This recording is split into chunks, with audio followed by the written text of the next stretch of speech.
Hello, my beautiful words of love, and welcome to this weekly reading from October 21st to the 27th. Normally, I'd say, oh my God, it's the last week of October, but I gotta tell you, like, honestly, that I think that time is stopped for me. I'm like, what? I keep thinking it's November. Every single day I wake up, oh, November's here, and it's just like, no, it's only October 15. It's over October 18. I'm like, oh, okay.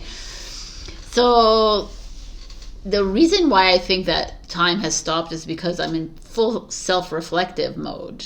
I'm being asked to like move into my cave and do the work, which is nothing.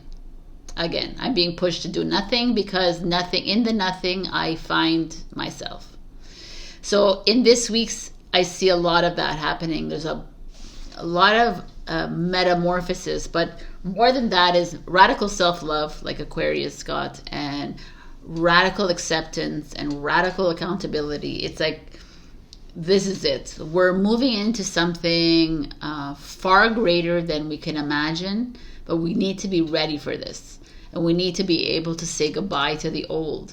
And I know it's like a broken record that I keep saying this over and over again, but it is what it is. It's happening. This is what's happening right now. So it's this, it's trying to hold on, you know. And in my Let's Talk this week, I will talk about that. And I'll talk about integration mode and what it feels like for me as I move through this. So join me, and again, you can book online sessions with me. And as I said before, if you're a Ko-fi member, you have access to a live Q&A on November 3rd.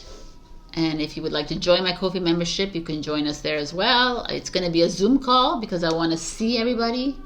I don't want to just be me talking and just texting. It's more interactive this way. So let's get into these readings, because I was compelled to use Lantern Oracle and the Kuan Yin Oracle, which are really deep introspective oracle cards, and you're going to see that your readings are going to be a bit deeper this week.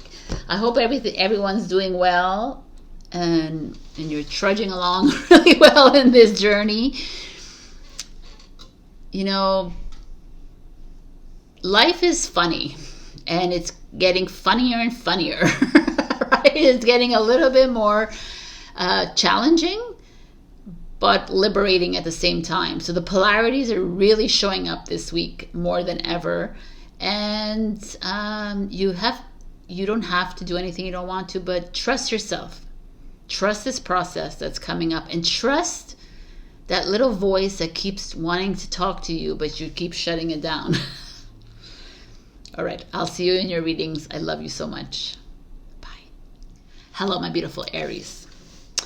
We got distorted perceptions, number 7. I should put my glasses on for this because I can't, it's like really minuscule. Reality is rarely what we are raised to believe it is. I mean, yes, for sure. As I look closer to this card, she has blue hair, and she's in the midst of this distorted, I guess, very blurry. It's almost like she's in a canvas, smudgy. And on top of her is this red fire phoenix flame. And if you look at it, you're like, oh, you know, she's rising, but it's distorted so that you don't even see what is happening. It's all confusing.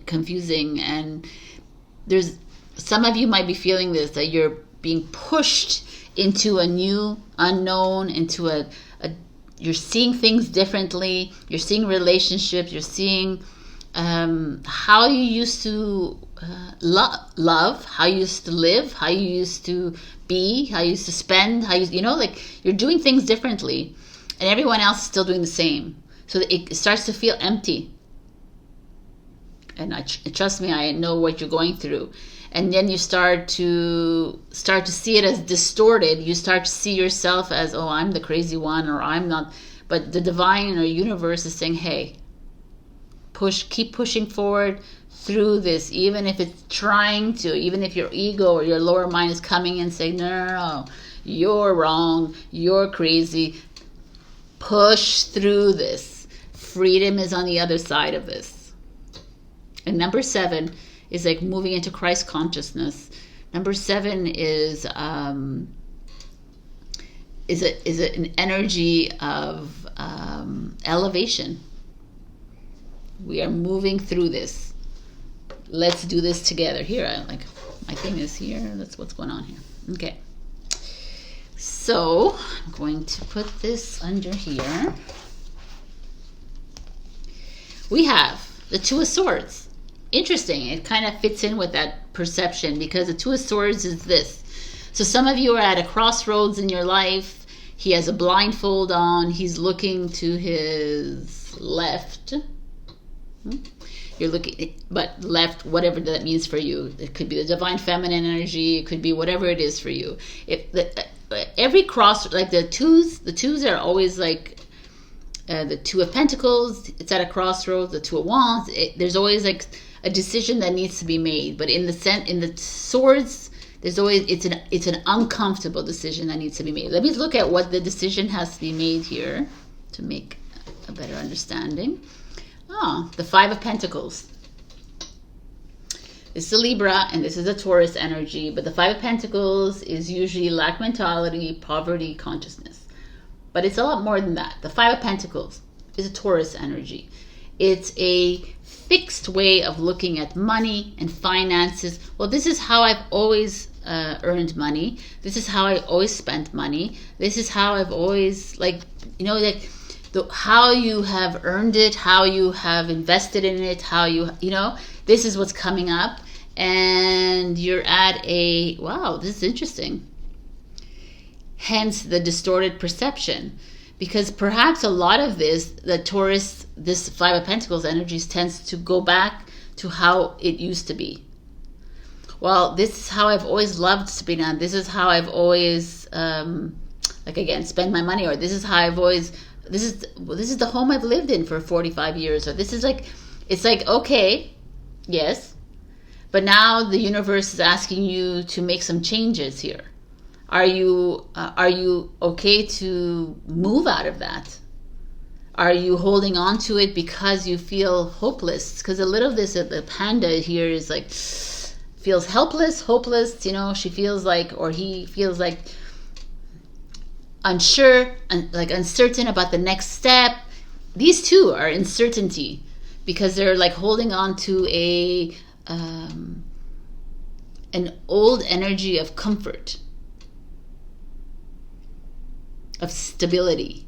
This is not only a you thing, Aries, because what's happening in the world right now is that we're being pushed out of our normal and moved into something unknown, and it's to step away from how we used to work with money and love and all of it, and business and this and that. It's I could give you an example. For me, I am no longer able to work in the same way anymore. Even when I do my tarot now with you guys, it's completely different than I was doing it 4 years ago. I'm moving into, I'm up-leveling within my tarot, but also within my sessions. It's changing for me. So, because I can't stay in the old anymore. So I hope you understand what I'm saying here. And it's there's a feeling here of you holding on a little bit, right? Taurus. I'm a Taurus too, so I get it. Let's see what this is. Ooh, your challenge is a Seven of Swords. Okay. So the Seven of Swords in a normal tarot deck, which you don't see here, is he's running away from a circus, and he's holding 5 swords, and there's 2 swords in the ground. And usually it's stealing, lying, cheating, it's dishonesty, it's not being very clear with your intentions, it's being a little bit malevolent with your intentions, but that could be someone in your life. So the challenge is this.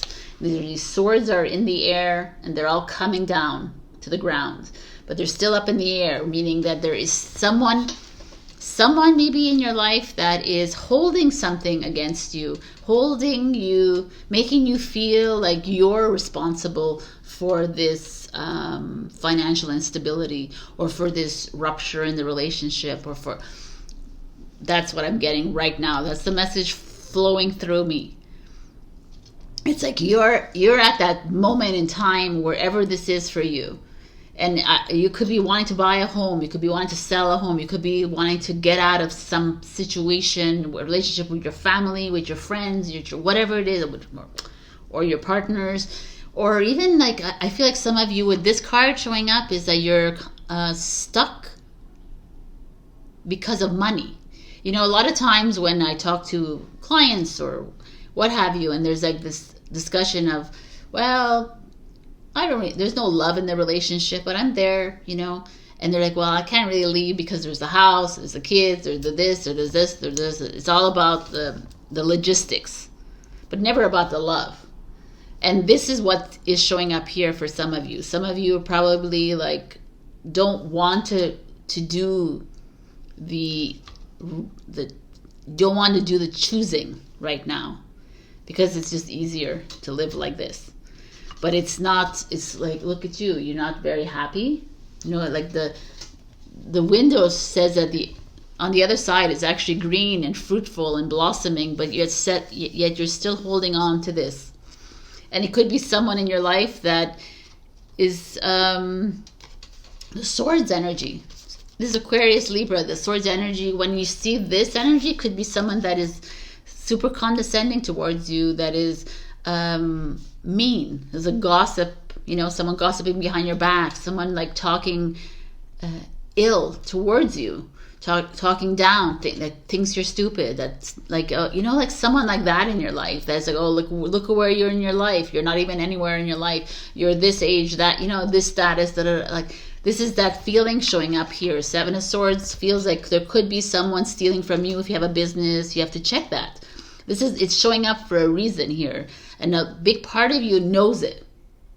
I could see it in the cards. A lot of you know that there is something happening. Someone's cheating on you. Someone's not being completely honest with you. And yet you're here trying to make this decision, and you kind of feel alone in this. That's what I'm getting here. And it's like, I like that, the distorted perception. It's like you're choosing to stay in the distortion because it's easier, because it's it's more comfortable. If I have to, then I might lose all my friends, my fake friends, because if they're really your friends, they wouldn't allow this to happen in your life, right? I'm like, there's like, this to me feels like, Aries, you're being asked to freaking level up here. It's enough you feeling like you holding on to this comfort zone that's really not comfortable to me. There's nothing comfortable about this energy. Yet it seemingly is, because it's like, oh, that means I have to go through the whole proceedings of, let's say, divorce. I have to go through the whole breakup, or I have to dissolve the partnership, or I have to like leave my home, and I love my stuff. You know, it's like that attachment to material and the attachment to things, even relationships. It's like at one point in our lives, we got like, if there's someone in your life that keeps backstabbing you, keeps lying to you, keeps, you know, in French we say maman donné. It's like at one point in time, we have to move away from that. And we have to move through it. Like, it's almost like you are moving through this. It's like, and I almost feel like there's people around you that probably are calling you the crazy one, calling you the one that's like, you're seeing this weirdly, you know, of course, this is how it's always been. So why do you want to change it now? I'm curious the next card, what it is. Wow. The Ten of Cups. And the Ten of Cups is a Pisces energy. Like, you're here, in these three cards are so heavy and dense. And then the Ten of Cups is like, hey, hi. You know, I'm happy that, like, the Ten of Cups is looking at you and saying, hey, hi, I'm happy that you've fully decided to overcome this and fully leave this behind you, or approach these people, or approach yourself. Maybe it's you that keep continuously judging yourself, like talking bad to yourself. This is what we do, right? We walk through these distorted polarities and we're like, oh my God, it's me. It's all me. I was once rich, or I was once really happy in a relationship. I was once really good, but no, I am no longer. I am not good enough. I'm this and this. And the 10 of Cups, like, no. Let's change this around, people. Fully love this. And fully, I'm not saying to fall in love with the people that are doing this, but honor their journey.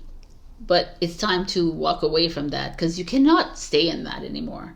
This is not, like, this journey, like I talk a lot about this, is like about opening up and aligning and being fully open and loving the hate and loving the anger and loving it all. But it's not about sitting in it either and staying in it because it's comfortable, because that's what you've always known.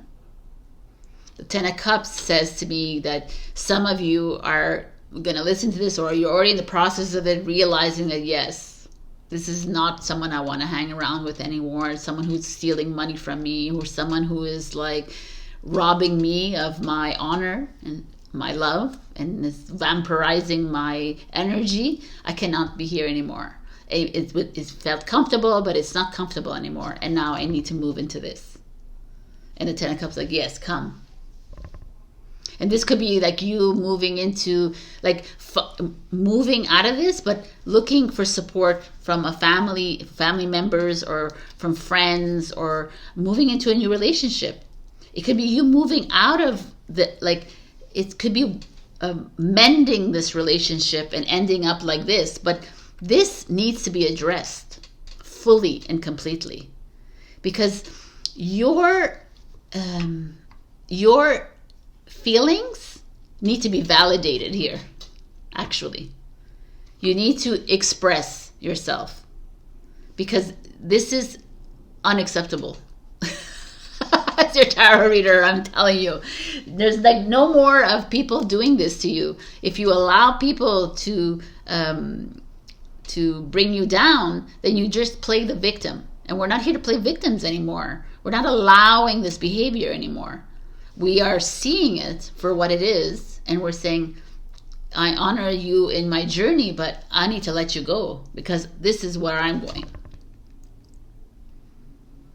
So the end result is actually super beautiful, and I love it, because this is what we're all going through. It is facing up to this and being, and just looking at, it's even owning up to it, right? This could be even you, like living in your fears, of like abandonment, or not being enough, or not being financially sound, or not being this, or like if you just liberate yourself from it and say, okay, that is my old version of me, and it's no longer me. And I had to feel like this, and I had to be rejected, and I had to be stolen from, and I had to be like this to get to where I am now. And I'm fully free. Thank you. Bye-bye. Whether it's you or whether it's someone else. But you and living in this comfort zone of fake and facadeness is not working anymore. And that's the distortion that's showing up for you. That's really interesting. Okay. Let's see what we have here. Oh. Surrender your belief in scarcity. The universe is asking you to open to the infinite nature of abundance. In this way, you can remove blocks in your life and succeed beyond your wildest dreams. That comes down to all of this, right? Some of you are feeling like you are not enough without the money in your pocket, or without the money in your home, and your this and that. This the attachments of that. And maybe all your life you've been always working hard to get to that, and then you realize that's not exactly what you want. Or maybe that is what you want, but if you're continuously striving for it, you're never going to get it, by the way. You can get it, but it's going to fall away from you again. Because our goal is not to strive for abundance and for love and for this. It's to be it and to trust it, that it will be here when it's here. I just taught myself a lesson here. Thank you, Sabrina. Priestess. how are you being called to step up and lead? I mean, the High Priestess is just literally listening to your intuition. Literally listening to that inner voice of yours. Even when you're moving through this and it's really uncomfortable and it's trying to drag you back down into this lack mode, or it's trying to into this not good enough mode, or whatever it is, the scarcity mode, the Ten of Cups is like, hey, you got this, to Aries. No more like holding on to this, these people in your life or these situations, or also this ideation of not having enough. Because you are enough, right? And you're, you have number 44. Yeah, weave the future golden. I mean, I feel like it's almost all weaved with money and abundance here. There's like people trying to take that away from you, or you are not living up to it because you're not seeing your potential. Let me read what it says in the card, because that always has a beautiful meaning. With the glasses on, of course. It's moment in time, I'm just not. Something good is coming your way. Kuan Yin urges you to weave your future into the present moment, to call in and draw to you the opportunities, teachings, circumstances, and synchronicity waiting for you that will enable your soul to live its divine destiny with greater abundance, bliss, and creative fulfillment. And if your great good comes in an unexpected form but still feels wonderful, accept it. Your future golden will come into your life in the most beautiful ways, and usually if it's not exactly as we imagined it, is even more perfect for us. I totally agree. I meant, like, so many of us are attached to how happiness should look like, how abundance should look like, how love should look like, because it's said in the movies, or this is how it is in the society. But we're moving into an energy where you have no idea how love is going to show up, or how any of this is going to show up. Can you embody this 10 of Cups and just experience as it goes, and welcome whatever comes in without any expectations, without any attachments? I freaking love this reading. Amazing. I hope this resonates with you, my beautiful Aries. Thank you, Laurie, for being a Ko-fi member. And if you want to join my Ko-fi membership, I'll be doing a live Q&A on a Zoom so that we all meet together. And if you have to join to be a Ko-fi member for that, it's in the information below. Check your rising and your moon for other messages. Also like, share, comment, subscribe, and super thanks to me if you can. And I'd love to meet with you. We can book a session with me as well. All right, I'm doing 2025 readings, so let's get on this. It's coming soon. I love you so much, and I'll see you next week. Bye. Hello, my beautiful Taurus. So, we got... I'm like, meanie.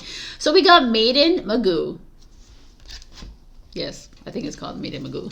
Let's look at this. She's carrying a basket of fruits or flowers, and my initial instinct when I saw this, I said, oh, abundance and fertility. And then I read the meaning in the book, and I was like, no, that's not it. So I want you to see the image. It's a number 16.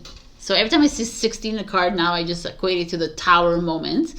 But I'm going to read to you what it says in the book, because Alana Fairchild is one of my favorite my oracle card writers. So I want you to hear this. Maiden Magoo is an immortal expression of the Divine Mother of the East. She guides you to trust that if you enter into the darkness of the unknown parts of yourself, you will emerge into light, reassembled and reborn once more. In order to grow spiritually, there are times when we simply must delve within and find our shadow. It's easier to perceive the effect of the shadow than the shadow itself. The effect of the shadow is judgment, positive or negative, of another that we do not think is related to us personally. We may mightily admire or despise characteristics or traits in another, and yet when such judgments arise, it is a part of us that is seeking to be integrated and expressed. trying to get our attention through our judgment. Noticing our judgments of others is the quickest way to get in touch with the shadow self, trying to grow and heal into our conscious awareness so that we can become more whole, empowered, and divinely delicious as we are always meant to be. Divinely delicious. I like that. There's a part of you within that is trying to emerge. Anyways, this I found very... Let's see, the card is also an indicator that if you have been working on a project, whether it be self-healing and shadow work or a creative project, or are looking to work with children, rebirthing, or creative endeavors more generally, the time is fast approaching when this will come together. So I found this really beautiful only because I'm a Taurus and this feels so much like what I'm going through right now. And there's all this fully falling in love with my shadow. Right? And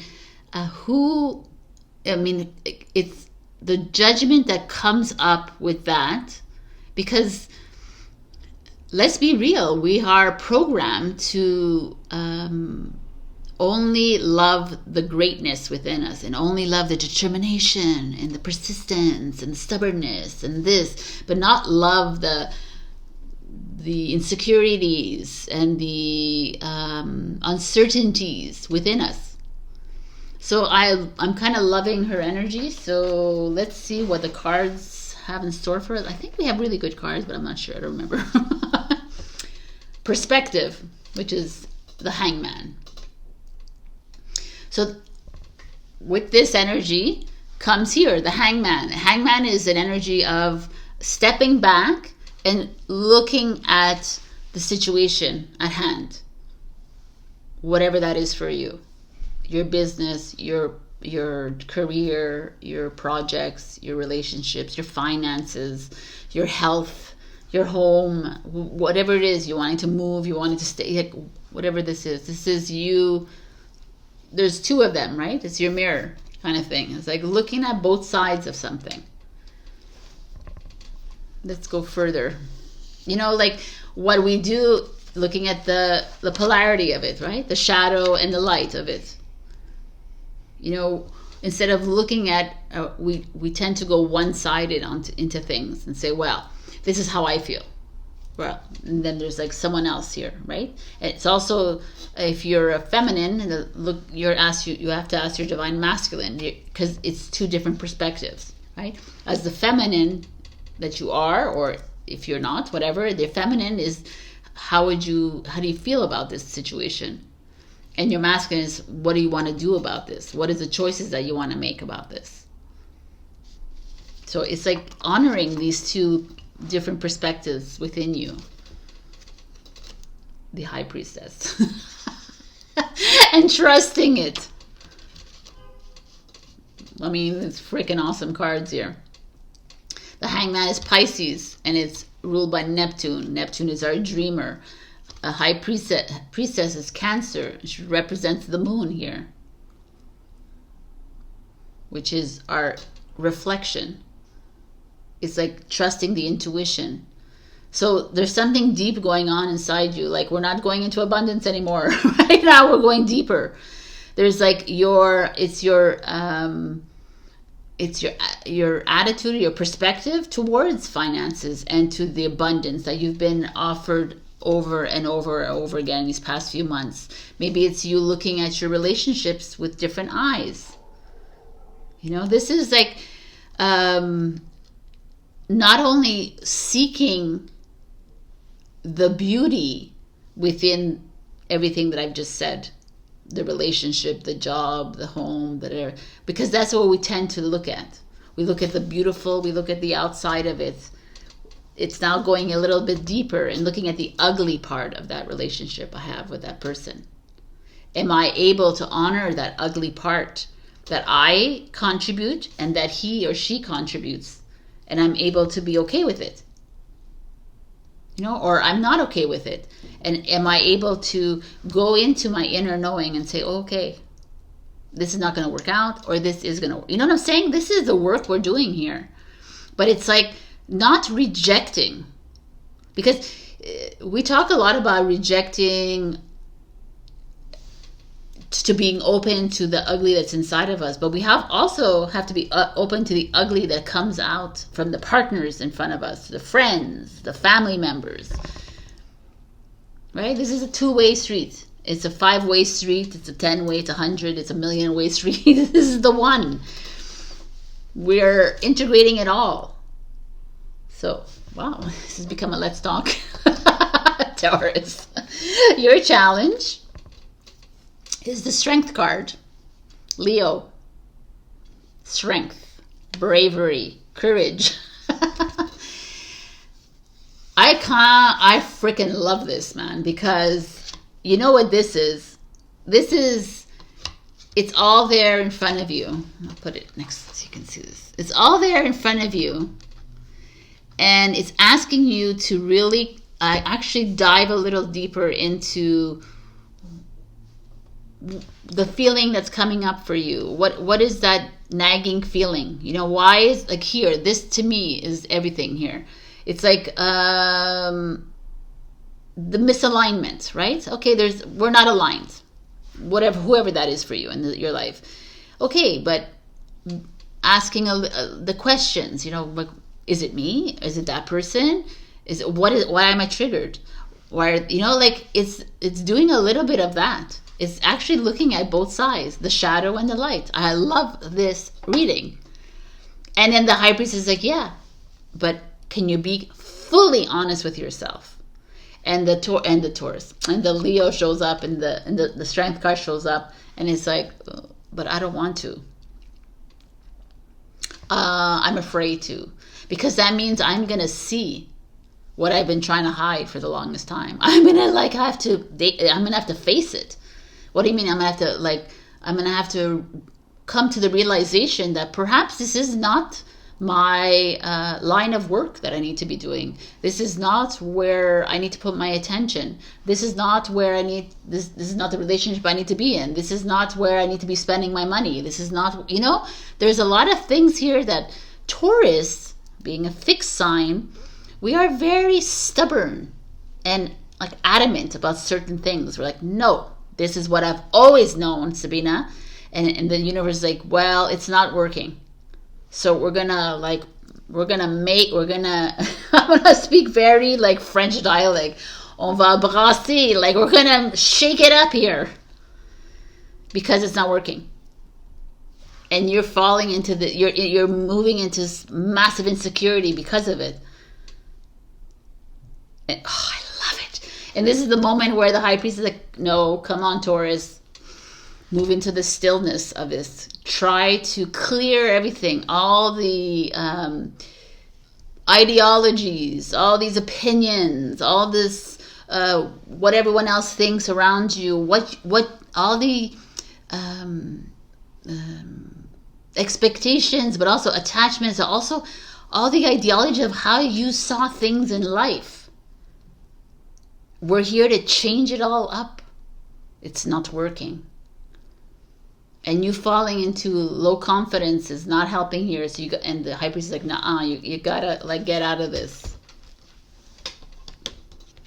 It's not a bad thing, by the way. Oh my God, what a perfect card! The Star card. Aquarius.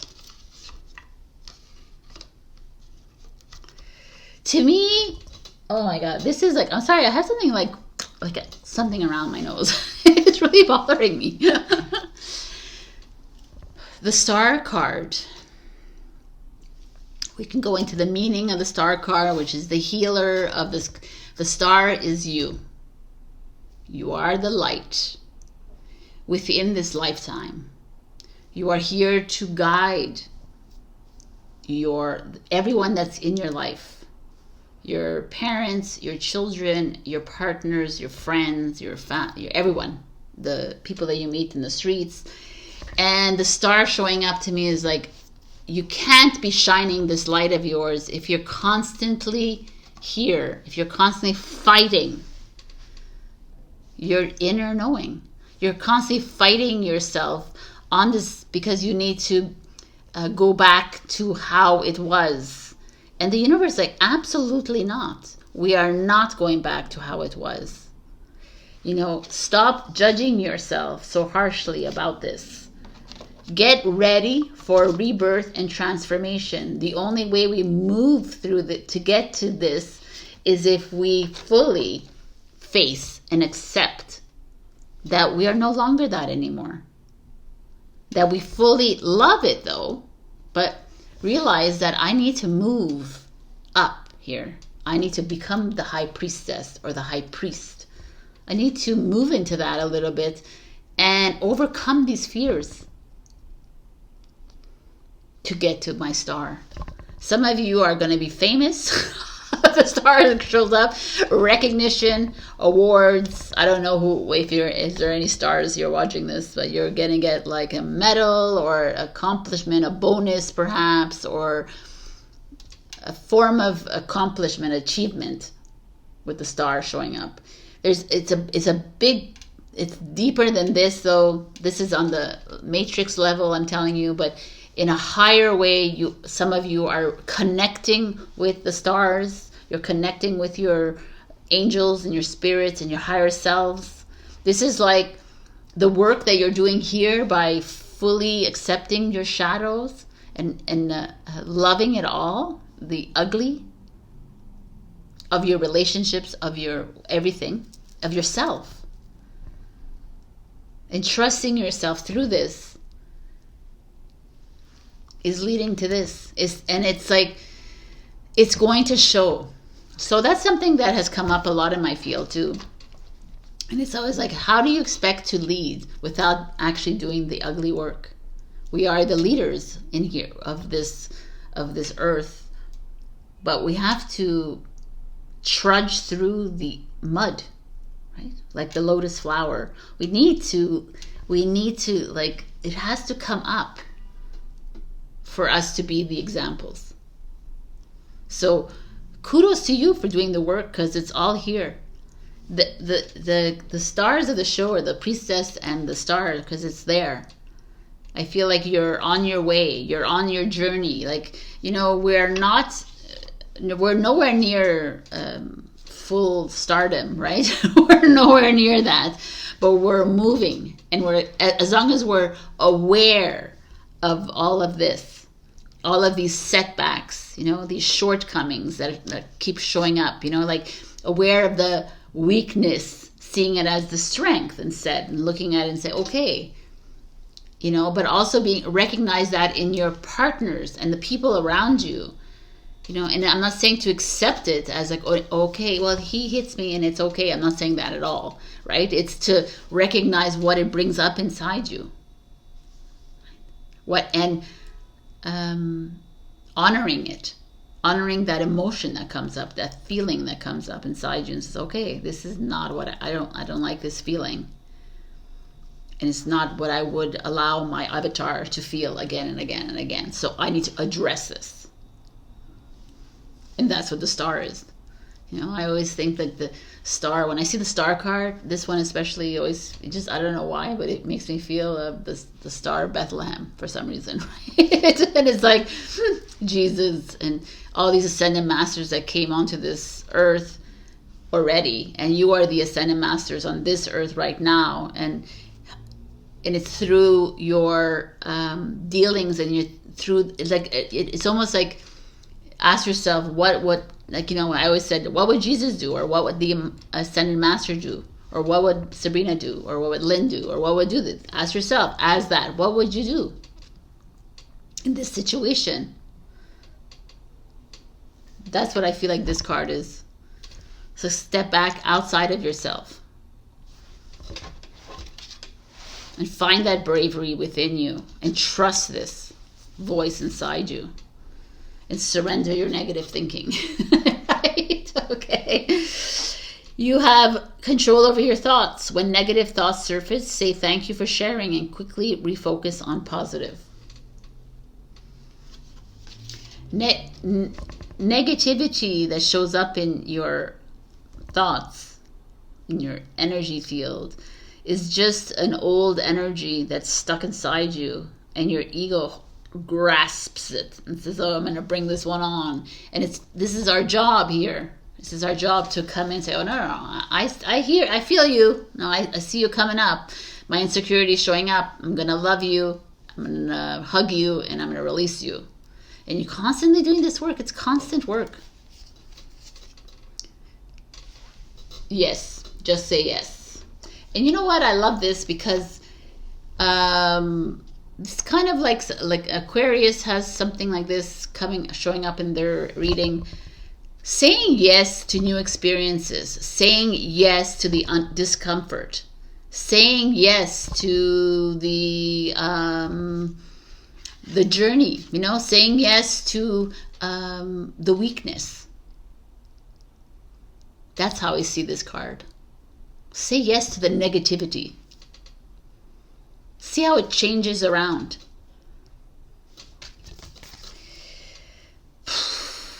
Our advice card is the strength of vulnerability, which is the front cover of the, number 4.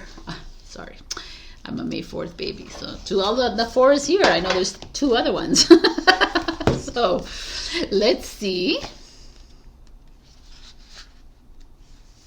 what the advice is for us this week.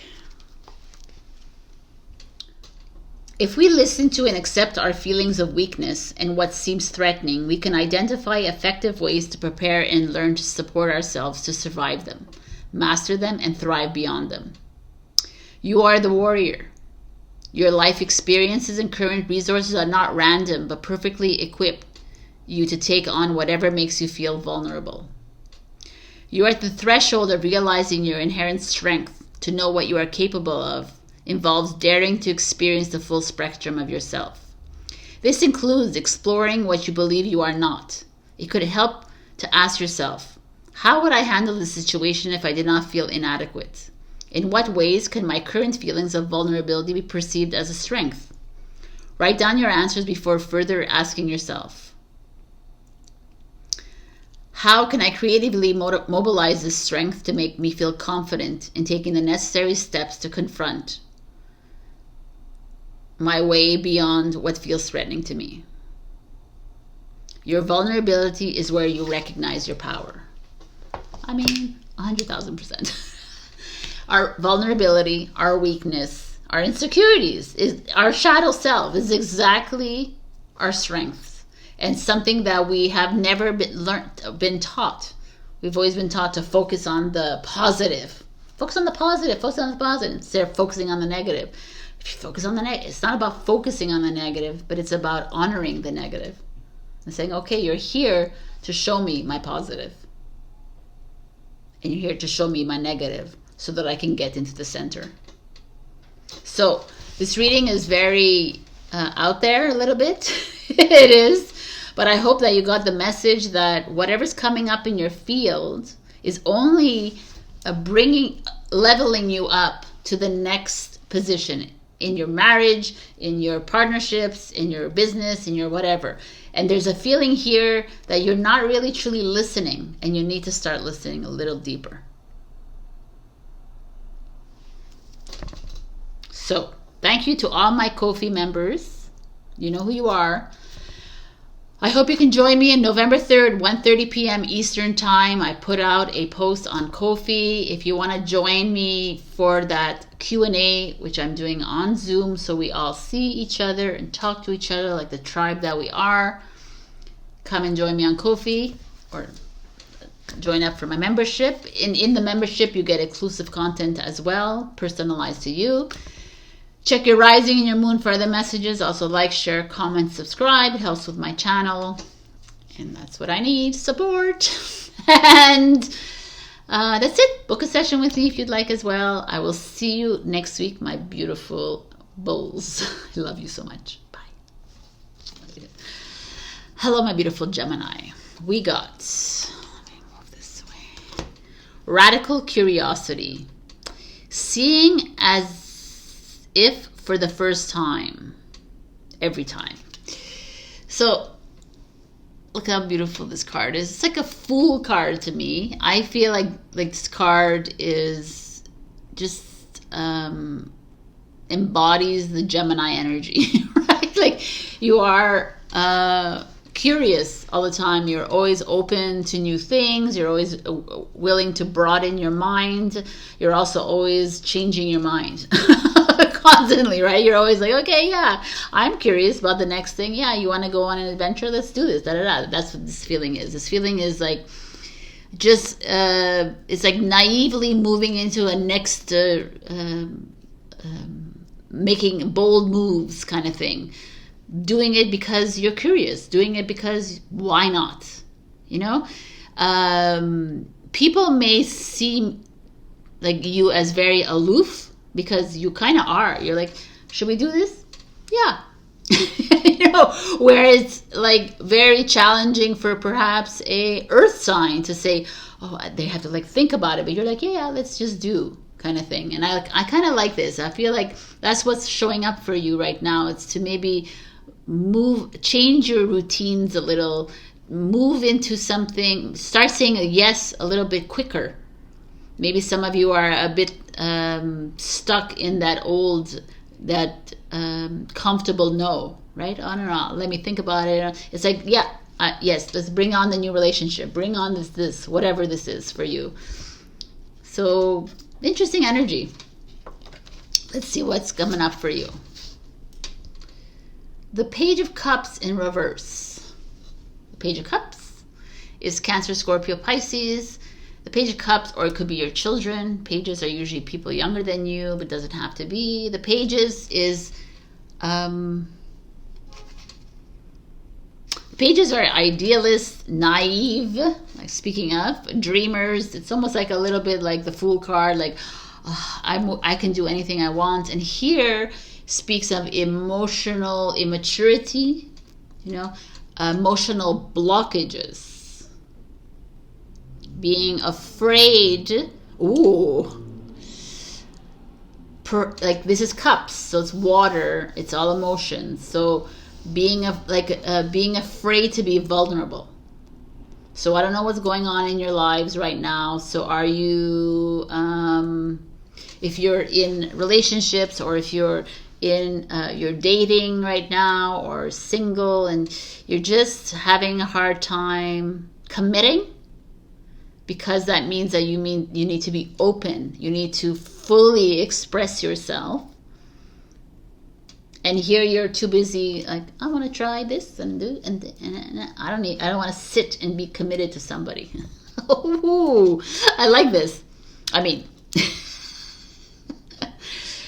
it feels like a fear of expression, right? Of emotional, of showing your soft side, your romantic side, your loving side, that compassionate side of yours, because you're so used to hiding it. And I mean, you show it to the right people, of course, but I don't know, there's a lot of fear showing up here for me. And if you have children, this could be your kids are hiding from you, holding back from you as well. And maybe they're inadvertently asking you to show them a little bit more love and affection. That could be that. So that could be very specific as well. I feel like I want to keep going back to this because I don't know, there's a part here, because when I see a goldfish, and if you think of goldfish in a bowl, it has little memory, right? It goes, oh, I need to go there, and you think it's like, what the hell is this? But he doesn't even remember that he went there, right? So when I see the goldfish, I feel like some of you are not wanting to remember how, or you do remember how it feels to fully share your feelings and then get stomped on. And that's why you're like, I don't think I want to do that again. Just so you know that everyone is different and every experience is different. But let's just see what's going on here. The Six of Pentacles is a Taurus energy.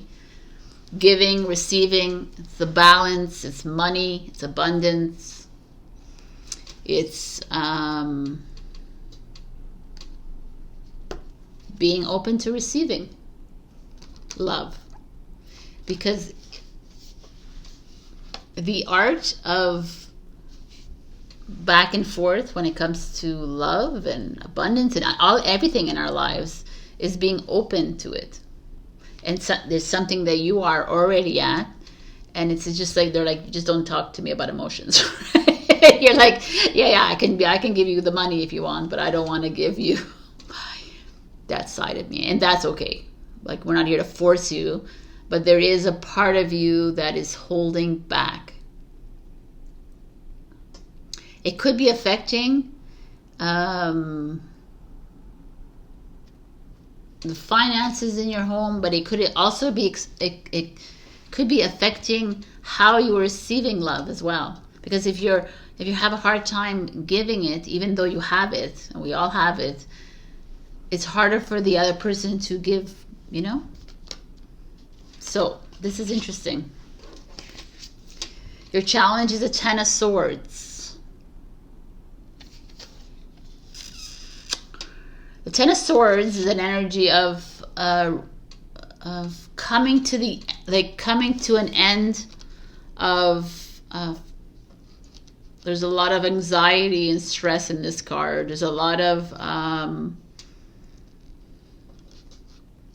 when I look at all your cards together and I look at your overall energy, radical curiosity, I just got this interesting message. I mean, I'm looking at the cards and I'm trying to get outside of the actual meanings of the cards and just look at them with different eyes. And I get this message that so many of you might be in relationships, friendships, partnerships, family, whatever issues it is, that you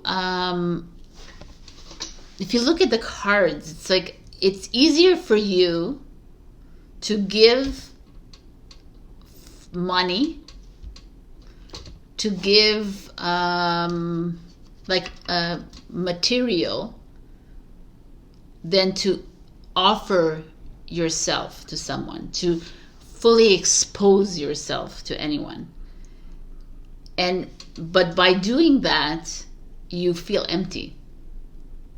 You feel like you are perhaps being taken advantage of, or you feel like I feel like some of you have done this your whole life. Like the page is like since childhood, you've been you've tried very hard perhaps to show love, but the way you showed love was not the normal of where everyone else shows love. You showed love in writing letters, maybe. You showed, like, you know, you're communicators, you know, showing love by singing to your parents or whatever. There's in a different kind of way that wasn't really received. And it was given back to you. I don't know. I just feel like there's like, I'm not saying that every single Gemini had this and had, to me, I feel like there's like a communication problem here, whether it's in childhood or with your partners now, or maybe with your children now, or with people in your life, because you don't necessarily, you give from your heart, but it shows up in a different way than most people would offer love. For you, you do it perhaps with I'll pay you a supper, I'll buy you this, like random, not at the birthdays, by the way. Like it's like a random, I will offer you my time and my energy, I will, that. And the 10 of Swords is the challenge of you coming to a place of, I feel like you're in a very strange place right now because you're tired of having to explain how you express your love. And yeah, maybe I'm blocked emotionally, but maybe that's the way you see it, world. But maybe I just don't like to share like my emotions with you. Maybe I rather write it, and I rather keep it inside. And I would rather, you know, like there's that's coming up for me here. There's a feeling of you, with this too. It's like some of you generously will pay for people, or you'll give money, and it's the way that you can express your love. But the challenge of the Ten of Swords is like you're at the end of that. And radical curiosity is like, oh, I like this. It's almost like now you're like, okay, maybe I, Gemini, am ready to express love in a different way. But it has to come from me, and not because you're telling me that I need to do that. Let's see what the next card is. Wow. Boom, baby. Ace of Wands. It's exactly this. This is what I feel like. I love it. I'm going to do these like this more intuitively instead of these literal meetings. This feels to me like you're ready to show your love, express your love, to shower people with, or it has not only about love here, or move into business, move into projects, do something creative, expand, like move on to a new path your way.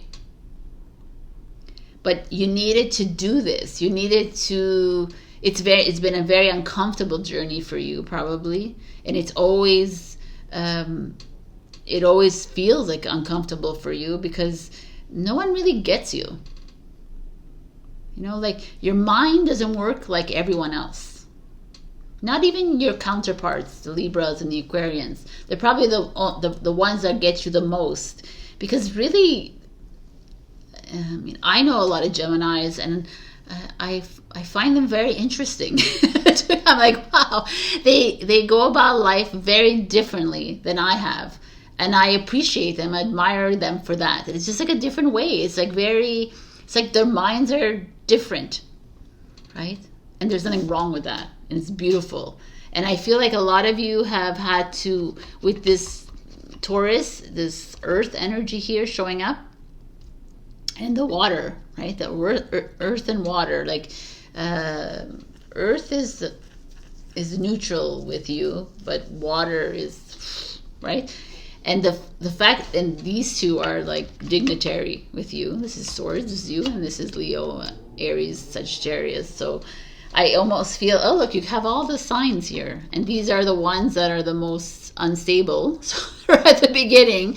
And this is the signs that maybe have made you feel. I'm not saying they have, but they could make you feel like you're crazy or you're weird, and you're not, and you know that. But I love that the radical curiosity shows up, because now it's time to, if you don't want to share your love, the thing is this: do you? I think you're coming to the end of something. You're ready to move into something new, but being authentically you, and it makes other people uncomfortable, it's too bad. Now it's like to own up to yourself, even in your intricate ways of being, even in your I feel like you're more experimental. You're radically curious. You're more open to all and none at the same time. But be you. Like, be the fool. Return back to like being the novice that you are, and start that new path of yours. You had to probably go through all of this. You had to probably feel feel a little bit strange, and be the weird one, and you don't understand, and like always be up against this kind of energy. There could be someone who's water sign in your life that reminds you every single day that you're strange or you're weird. It could be an earth sign that's trying to help you balance it out, kind of thing. If we take the signs, it could also be another air sign in your life that is challenged by you. Like, I feel like you're being challenged here. And it's not the challenge that I feel is coming up is you trying to find a way to work around other people because you don't see life as the way they see life. You don't love the way they love, and you don't spend money the way they spend, or whatever it is. And the Ace of Wands is like, okay, enough. Let's move on to the next path, but let's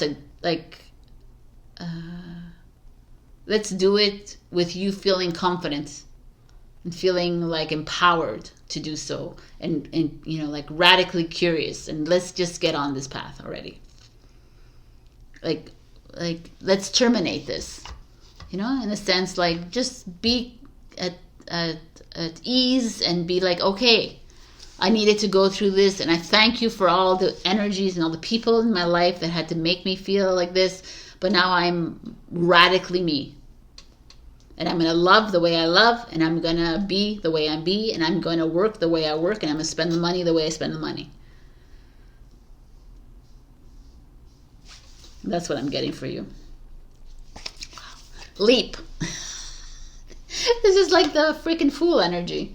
You go first. The universe will catch you. It's exactly, that's the Ace of Wands energy. It's a kind of this energy here is showing up that you're finally at a place where it's okay to be you. It's okay that you have a different way of looking at things. It's okay that, you know, it's okay. Like, why do we have to follow anyways the norm? Surrender to inner peace. Look at her. She looks like she's leaping. Like her. I love it. Cultivate inner peace on a daily basis. In quiet, meditative moments, focus on the stillness within and enjoy the inner refuge. Others will feel your good vibes too, and your life will flow more easily. I love this because it is, look at the colors too. Look at this. Look at this. All working out here. It's like, yep. So Gemini, you are finally owning up to you. That's what I feel. I feel like you've been misunderstood for a lot of your life, and you've had to make it up for people to understand you, to love you, to live with you, to, you know, all of that. And it's like, no, I'm done. And even if you're probably saying, I've never been like that, Sabrina, I've always lived to myself. But there are moments where you do succumb to this matrix, and you have succumbed because they are my parents, or they're my friends, or they're my partners, or they're this and this and this and this. And this is what's happening for a lot of us. We're like coming to this point where, like, it's a no. I'm ready to leap. I'm ready to work in like inner peace, but I'm ready to like ride onto the next journey. The threshold, 39, is your Kuan Yin card. Advice card. So let's see what the advice is. The threshold. Look at this right here. At the threshold you stand. Before you lies a way of being that is beyond fear. It is a sacred passing through a karmic veil into a new life of empowerment, peace, spiritual service to humanity, and joy in your own soul. Congratulations! You are embarking on a phase of deepest soul liberation into freedom of love that triumphs over fear. It has been quite a journey. Many, many lifetimes and much inner work has been required for you to be able to perceive the light of the divine, even underneath the density of fear. This is a sacred and important time where it is wise to surround yourself with those that are able to support you in this love-based reality. In the near future, you will be able to sustain your vibration even amongst beings that are based in fear, and then you will be of even greater service to life, love, and divine power on this planet. Your journey is truly blessed. I mean, I love that. But the threshold, to me, in other oracles I've seen this card, it's always to me is this, is that you're at the threshold, you know, you're at the edge. It's time to jump. It's time to move through this. And even if nobody understands you and nobody tries to understand you, you need to jump. You need to release yourself from this fear of how other people think of you, the fear of criticism, you know, the fear of rejection, and move into this kind of, I love these cards. It's all very Fool card. Move into this next journey with fire, right? It's an Ace of Wands. Like, take the olive branch and let's go. I just feel like some of you are holding on maybe a little bit, and it's time to release yourself and be vulnerable a little bit too. Be open to whatever is coming your way, because you're allowing yourself, because there is a feeling of you blocking yourself emotionally because you have been rejected in the past. And not rejected like, oh, I don't like you, I don't want to date you, rejection. It's more like rejection of the core of who you are. So if you've been rejected at a young age, your whole life, of being truly weird, which we love about you, so now you're like, hesitant. I'm saying that it's done. You gotta take the leap and just be you, Gemini. F what everyone else is saying around you, because they're not uncomfortable around you, because you express yourself in a weird way. Too bad. It's time to leap. All right. I love this freaking. I hope this resonated. I love it. This was awesome. Check your rising and your moon for other messages. Also, like, share, comment, subscribe, and super thanks me if you can. And join my Ko-fi. I'll be doing a Q&A on November 3rd. All right. I love you. Bye. Hello, my beautiful Cancer. We got voice. You are here to be known, so speak and be seen. So I don't know, I know a lot of Cancers out there that are actually very vocal within their, one of you I know is an author, and you're out there speaking on your on your Instagrams, and I know some of you are salespeople, and I know a lot of you that are perhaps, but being vocal and expressive, but being expressive of your truth is a different thing, right? Speaking from your heart and actually going against what everyone else does, thinks at the table, or opens you up to criticism, opens you up to judgment, opens you up to rejection. You know, it brings the fear up really quickly, and that's why most people don't. Most people will hold back. You know, I don't want to, they say, oh, I don't want to like step on your toes, because most people don't want to feel the wrath of another. And I speak this from experience. But your voice, and a lot of you who ever suffer from throat, like scratchiness or loss of speaking or whatever, it's because you haven't activated your throat.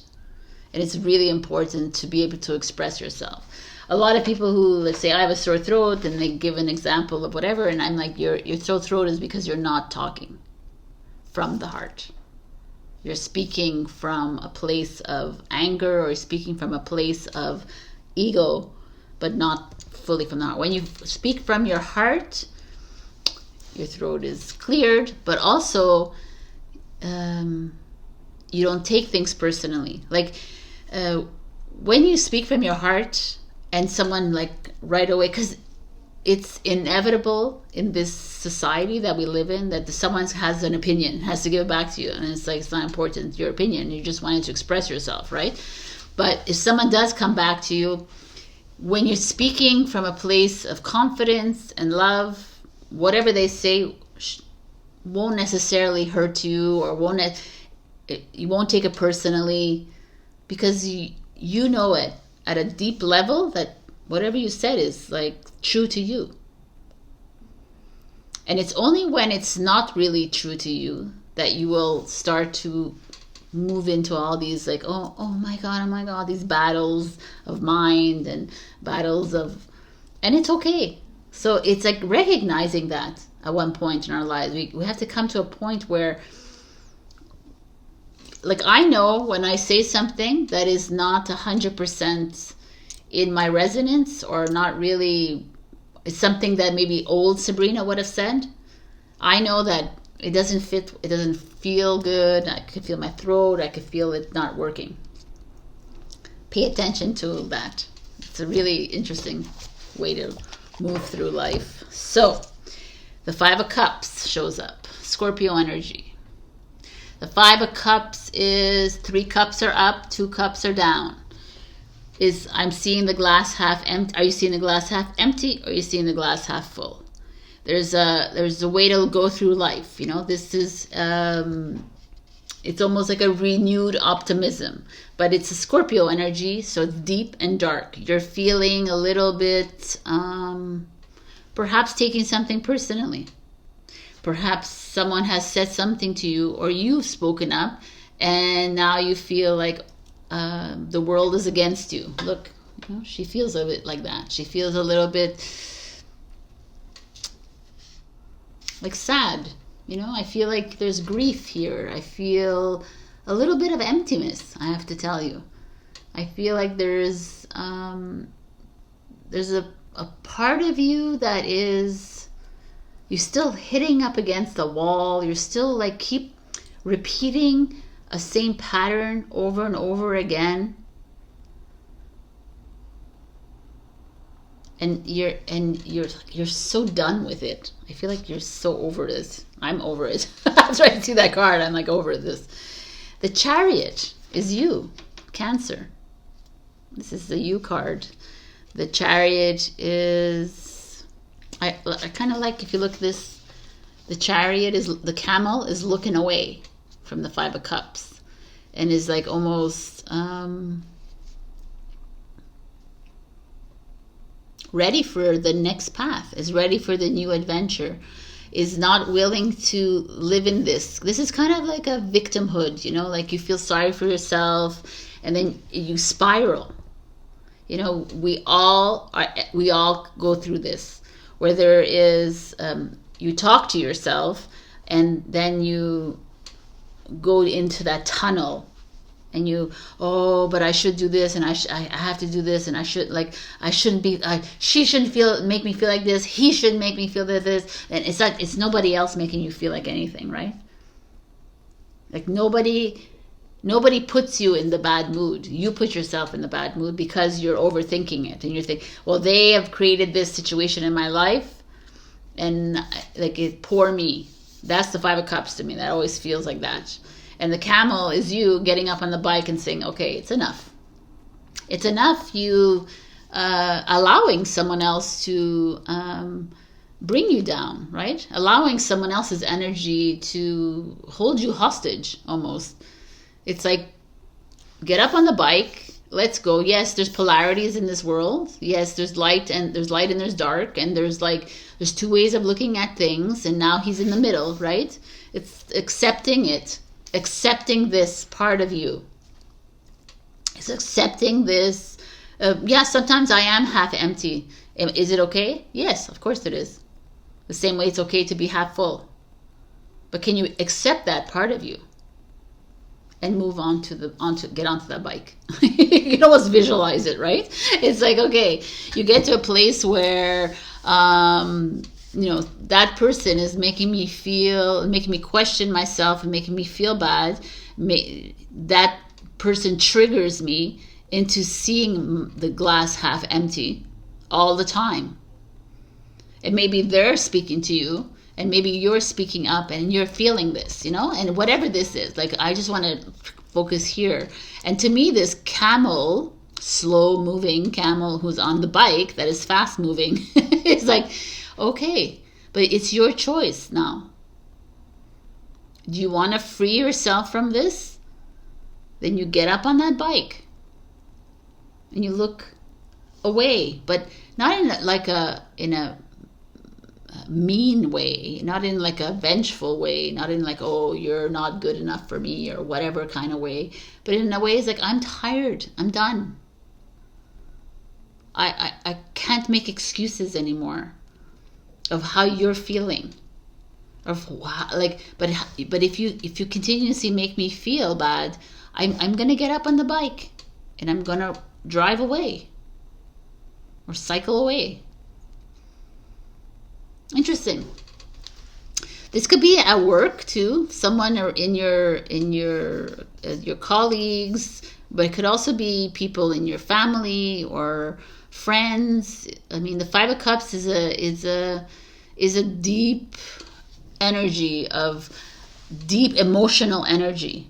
Like, it's like really you keep reliving the same thing over and over again. You keep bringing it up. Like, maybe some of you are going back to a past energy, like a past self energy, that you've been like this, and it keeps coming back. Oh, this could be interesting too. This could be even like a past you that's showing up again, but it needs to clear. It's super uncomfortable. So, you reliving that emotion, feeling over and over again, and not really fully allowing it to clear, just allowing it to come up. You feel the feels, and then you bring it back down. You come up, like, it's coming, and it's coming up. I need to go, and the camel's like, it needs to go. You need to frickin' release this, Cancer. Enough holding on to attaching to that person, attaching to that feeling, attaching to the past, that situation that happened to you in the past. It's done. It's over. Leave it there. Bring it up. I talked about this with a friend today. If it's meant to come up, it will come up. Can you allow it to come up when it comes up? Because sometimes it'll just clear without you even noticing. It'll come up in a dream and it'll just release itself. Here I feel like you're holding on in bitterness, and like Scorpio, when they hold on to something in the polarity of the dark, let's say, in the polarity of victimhood or pain or suffering, it's like they really go deep and explore it. But we're not here to explore this. Can you allow this to come up and get on that bike of yours and move the other way? That's what I'm seeing here. So I don't know what this is for you, peoples. But your challenge is the Ace of Cups. So this could be coming up in your relationships, whether it's partnership, whether it's family, whether it's friends, or it's self-love as well.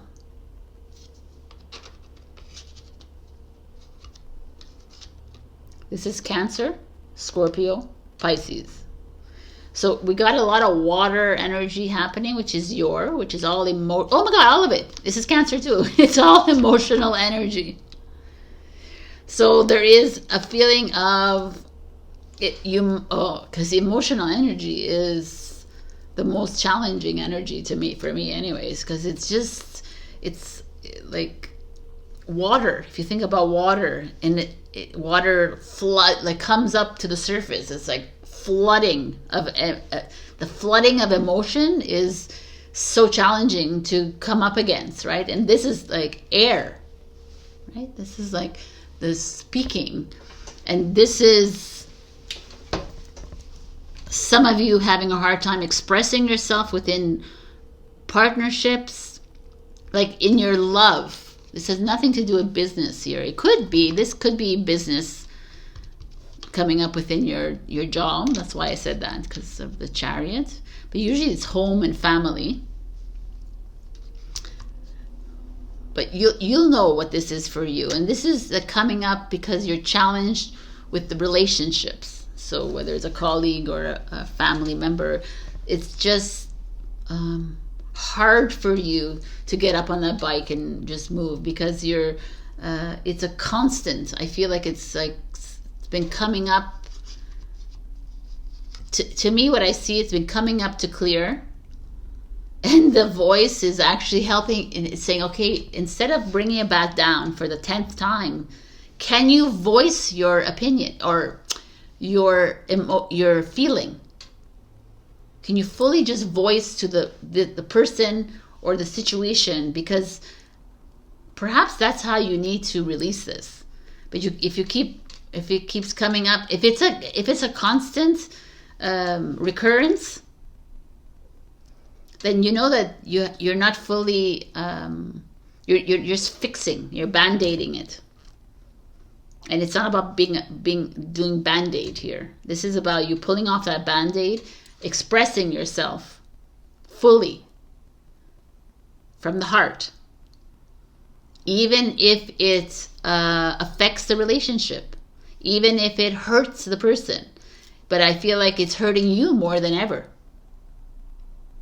because it's keeping you in this hamster wheel, because you're being very superficial about this, and you're afraid to really go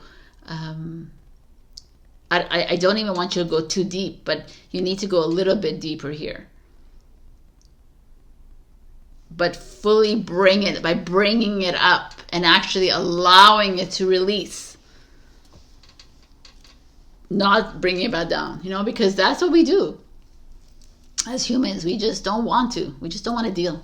It's like, okay, we'll bring it. Oh, I'll deal with it later. I'll deal with it later. I'll deal with it later. And then after it accumulates into this this pot of craziness, right? So this chalice of craziness, and here it's like, no, it's enough. We need to release it. I freaking love this, actually. So the 7 of Pentacles, the Taurus. It's so interesting. Okay, now that all the emotions are out, let's get grounded. Look at him. He's a squirrel. He's sitting patiently, waiting for the sunflower, to turn or whatever. I feel like this is normally this is he's waiting for the seeds to grow, to bloom. So he's taking his time, because it usually takes a season, right? So there's this feeling here of you. Can you be patient as this comes up to clear? As you maybe come up against family, friends, business, or people. It's people to me. You're going to come up against people that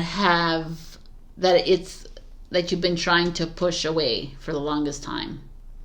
The camel's let's get on this bike and let's go. And it's going to be super uncomfortable. And can you be okay with the fact that it will be uncomfortable once you express yourself to these people? There's nothing like expressing your true, heartfelt feelings to people. We cannot hold back.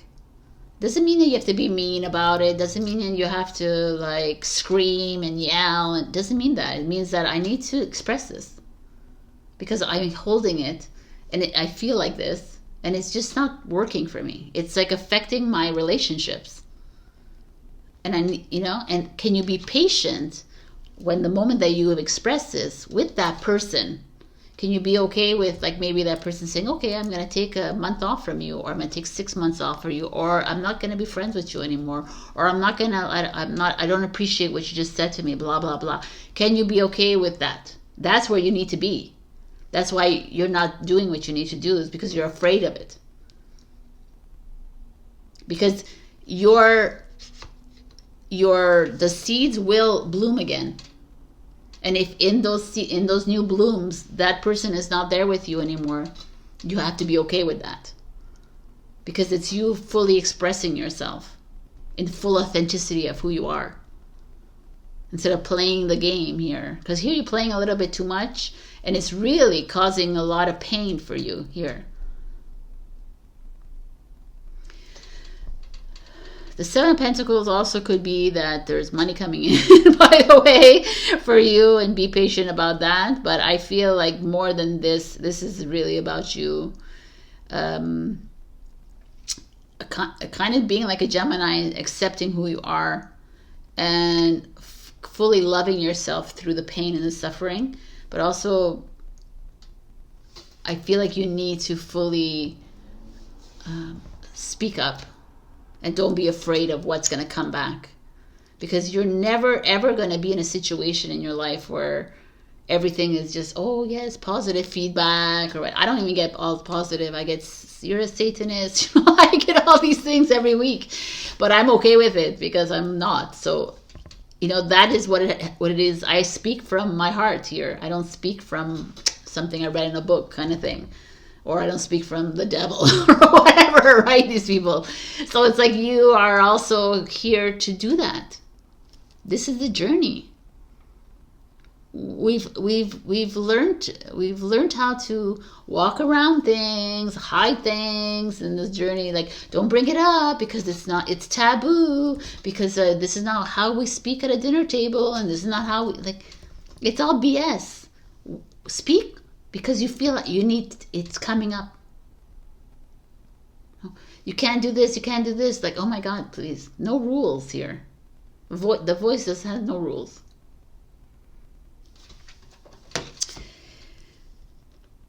Wow, this is a big one. Surrender your attachment to results.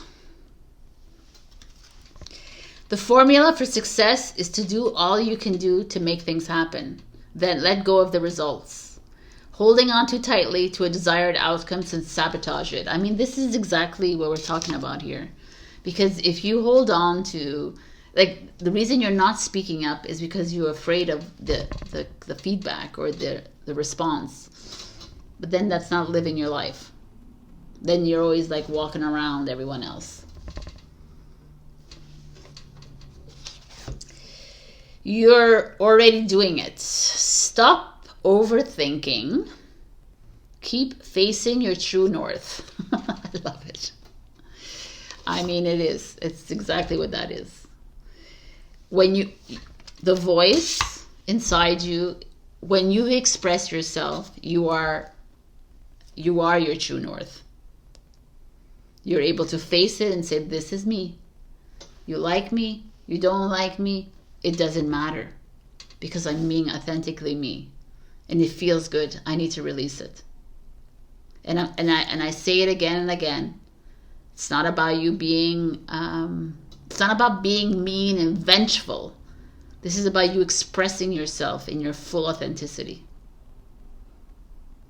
And it will not. And I'm telling you right now, you are not going to appease to everybody. It's impossible. Because why are these people on your journey? These people are here to trigger you. To your true self. And your true self is triggering. Let's be real. So these are the things that you need to get to. Mother fierce. Look at this. I love it. Number 18. A 9. End of a journey. So this is the Kuan Yin, which is an ascended master in China. The Chinese ascended master. So, Mother of Mercy, you see it very well. I'm going to not do this like this. Mother Fierce is your guardian. Nothing can penetrate the passionate fire of her fearless love. Your safety is assured, beloved, in the midst of any apparent challenge or threat, no matter how frightening it may seem, and no matter how insecure you might feel about taking a step on your spiritual path into more power. Know that you are safe, you are protected, and you are loved. Oh, I like this. Beloved, you have been growing spiritually, and sometimes this evokes responses from others. The responses may be loving and affirming, encouraging and validating. Many will choose to be inspired by your growth, Sometimes, however, lower vibrational responses will arise which might be fearful, insecure, jealous, or angry. These responses arise so that they can be healed. The healing for you is in how you choose to allow yourself to shine and not be diminished by the healing process of another. For the other, their healing is their journey, and you have offered them a great service. Know that you do not need to be afraid, nor do you need to hold yourself back out of fear. I mean, that's exactly what I was saying. It's like how you are the fierce mother because you're taking control of your own emotions. You're like in control, like you are owning it. And their responses are just a projection, and their responses, like the more truthful we are about our journeys and about our feelings, yes, you will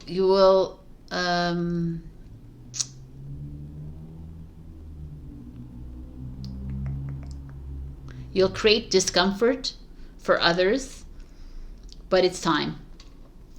It's time to embody into the mother fierce, and it's time to rise, and it's time to really authentically be you. So, my beautiful Cancer, this is your message. Thank you, Kim, for being a loyal new Ko-fi member. If you want to be a Ko-fi member, join my membership. The link is down below. This November 3rd, I'm doing a Q&A just for my members. It's going to be fun. Also, like, share, comment, subscribe. Super thanks me. Check your rising and your moon for other messages. And I'll see you guys next week. I love, love, love you. And be good to you. And trust what's coming up for you. And speak it. Love you. Hello, my beautiful Leo. We got To the Celestial Mountain. Number 41. 44? Oh my God. 41 or 44. I think it's 41. Yeah, 41. This card is actually really simple. It's all about divine intervention. The whole point of this card is Leos out there who have made some decisions lately, who haven't made any decisions at all, who are thinking that they can do everything, because most Leos can. As a Leo rising, I know that scenario right there.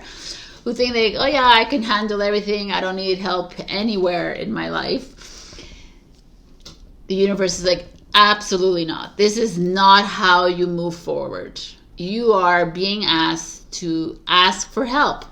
You're being not asked. You're being told to go ask for help, ask for support, ask for guidance, ask for whatever it is, bookkeeping, ask for, like, you can't do this alone.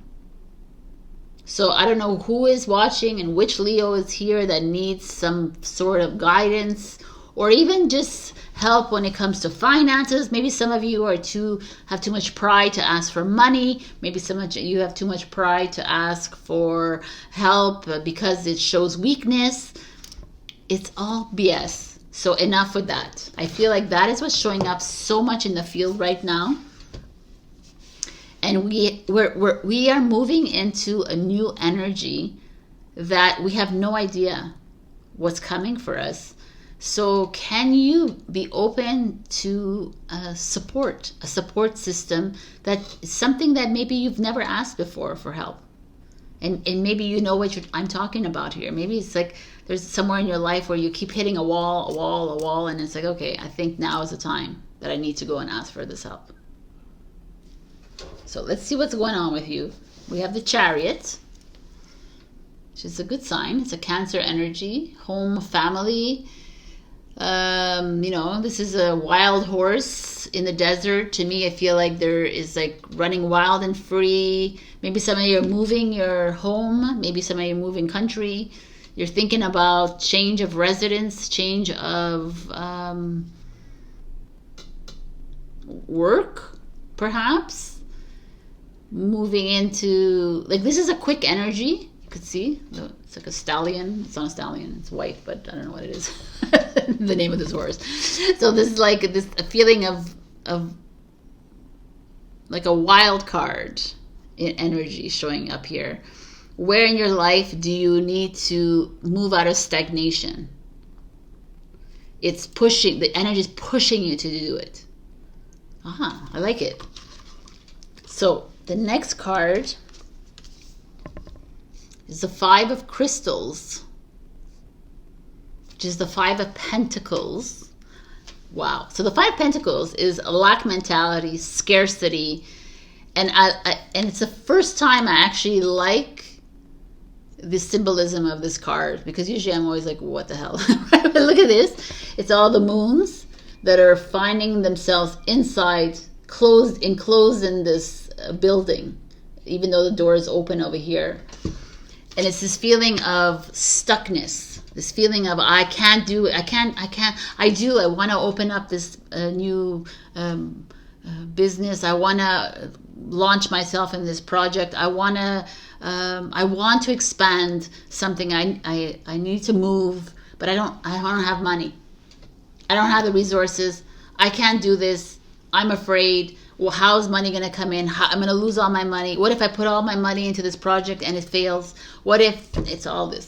This is you in lack mentality or lack of resources or fear.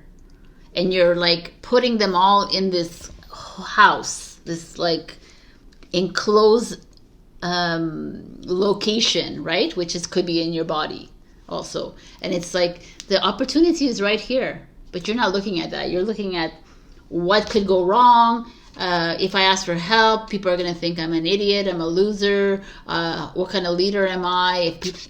That's all here. Wow.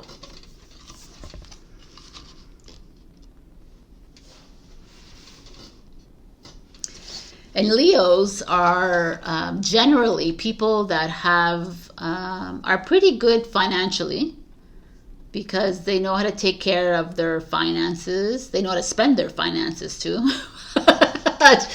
But yeah, it's not a sign of lack necessarily, but there's fear showing up here for you guys. A lot of it. And because you have a really grand idea, you have a really you're like, I don't know, some of you might even want to go and buy like homes and flip them, or and do that reno and then rent them out and whatever. I don't know what this is, but when I see the Chariot, it's always like related to residence or commercial maybe, or families, like you want to travel, perhaps you want to travel. You're like, you haven't traveled in 5 years and you're like, I need to go travel. I have the urge. I want to go. And then like, okay, I need to be clever about my money. I don't have. The more that you say I don't have, the more the universe is like, okay, you don't have, and you will not have, because you don't realize that you have it. Even though in your bank account it says $10, right? Or $100 or $1,000, it's all in that believing. And I'm not saying to like lie to ourselves, like, oh, I truly don't believe that, actually. Like, I have $1 million and you have $0 in the bank. Your team is like, yo, you don't have $1 million. Like, let's get real, right? But it's believing that you are an abundant creature and that you are ready to be provided for. It's that's the difference. That's the Chariot. It's like, yep, I'm going to book that trip. I am going to buy that place. I'm going to do this because I know that I am fully abundant. But before I do this, I'm going to ask. I'm going to go inside my heart. I'm going to say, should I buy the building? No. All right, I won't right now. Should I ask for support? 100,000% is what I'm getting. Should I I like this idea of buying buildings or buying a home, but maybe I need to get a silent investor, or maybe I need to get an investor. Should I ask someone? Yes. That's what I'm getting here for all of you. So whatever you're thinking of investing in, ask for it. Put down that pride of yours and ask for it. Ask for help. Ask for guidance. Ask for mentorship. But you're putting yourself in a box, and you've already decided here that no, I don't got it. I don't have it. I don't have the confidence enough to, and I do not want anyone to think that I am like weak, and that I'm poor, or that I am this. And it's not about that. It's about just asking for help. You could have $1 million in the bank and still ask for help, people, because you're not. You can have money coming out of your ass and can't find love, or you can't find the next thing, and it's okay. Your challenge is the Queen of Cups. So the Queen of Cups usually comes in a form of a mother energy, or a father energy, but with a divine feminine energy. But it's very much a woman in your life, or it's emotion. Like your emotions are involved here. This could be a woman that could be a mother. The mother figure in your life has always made you worried about money, made you feel unworthy, made you feel like you couldn't accomplish more than what you have, because there's that's very strong actually right now coming up. So I don't know if that is your mother, your grandmother, or a parent, or a sister, or someone in your life that's kind of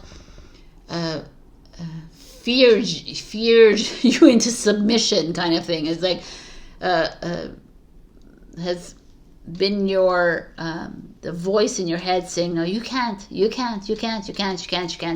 then now you're at this place where you want to make a move, and it's like you have her or whoever that is in your head saying, well, do you have enough money? Can you afford it? Can you do this? No, that fear.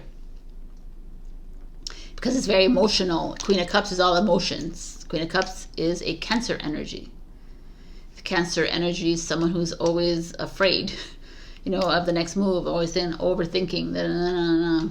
And this is kind of that feeling I'm getting for you, Leo. Like someone in your life that is constantly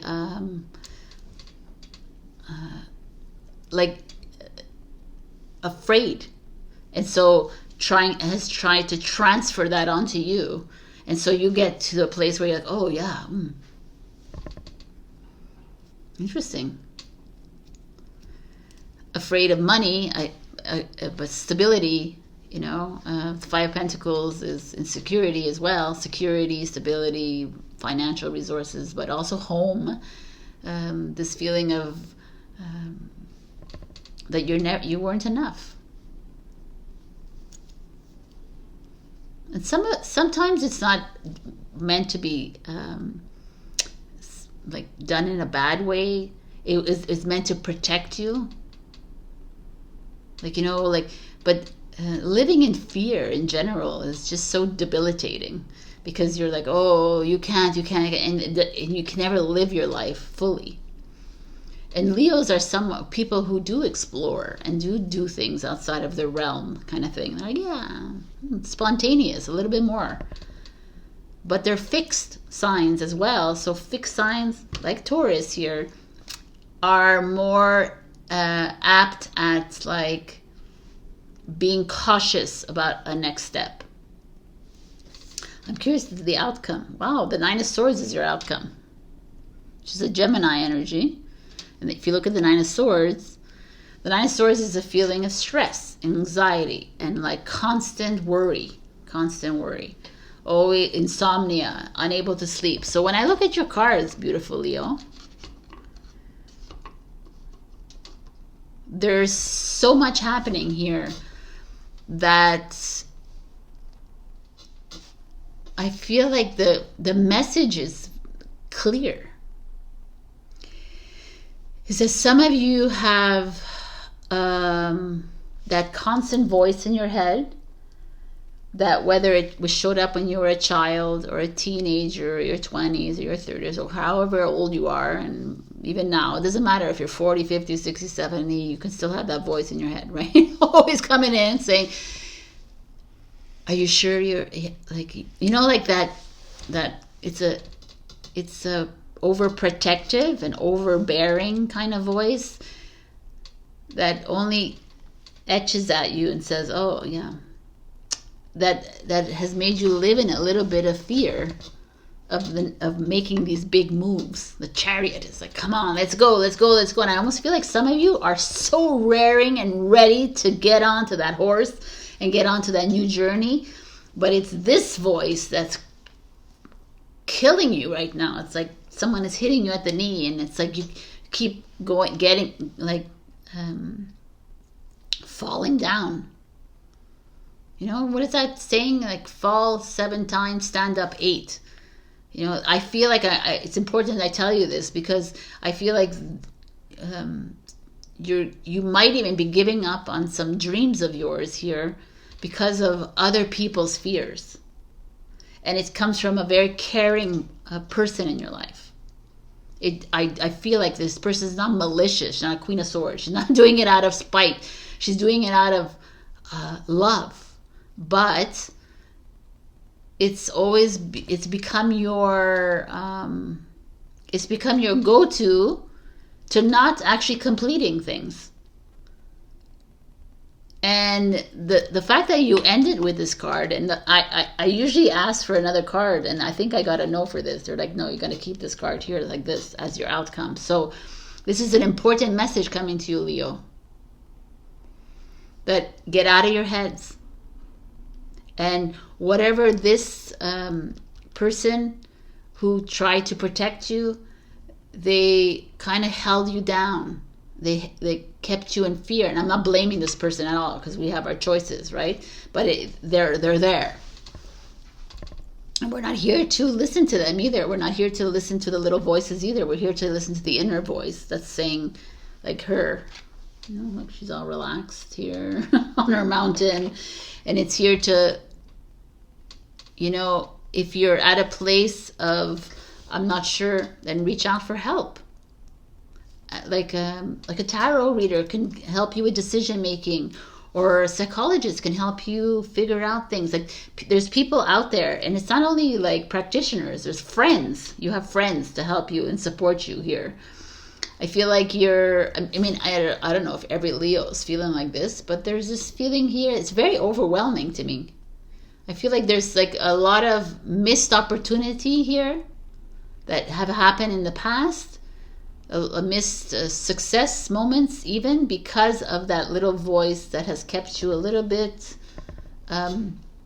conservative in certain situations in your life. So, wow. Oh my God, this card. This is the card I pulled the last week in the reel. The crumbling. What are you clinging on to? This is the Tower moment. This is that feeling here, is this energy. It's like you're still holding on to this person's voice that kept you a little small, that kept you in the box. You're like, what old limited belief system are you still holding on to? It's done. It's finished. Try to listen to the heart, your inner voice trying to say, hey, let's get up on that horse. Let's go. Because you are always provided for by the universe. And this is something, if humanity would just, if I would even just step into this like fully, because it's like literally, I keep getting the same message all the time. The only reason you live in lack is because you believe in the lack.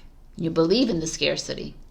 But if you just trusted that you were provided for every step of the way, then it would be just easier. And you would succeed. And you would love, and you would, you know, all of it.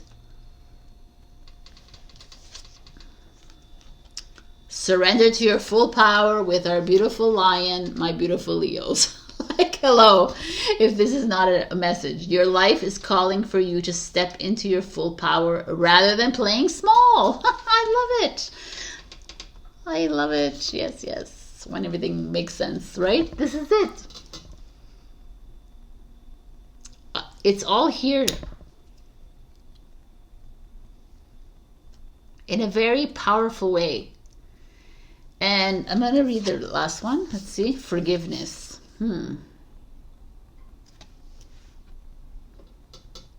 Hurt blocks our light. Wow. Okay, let me read this to you. 26.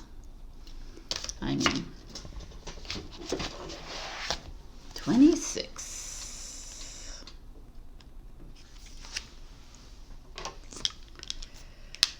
Ouch.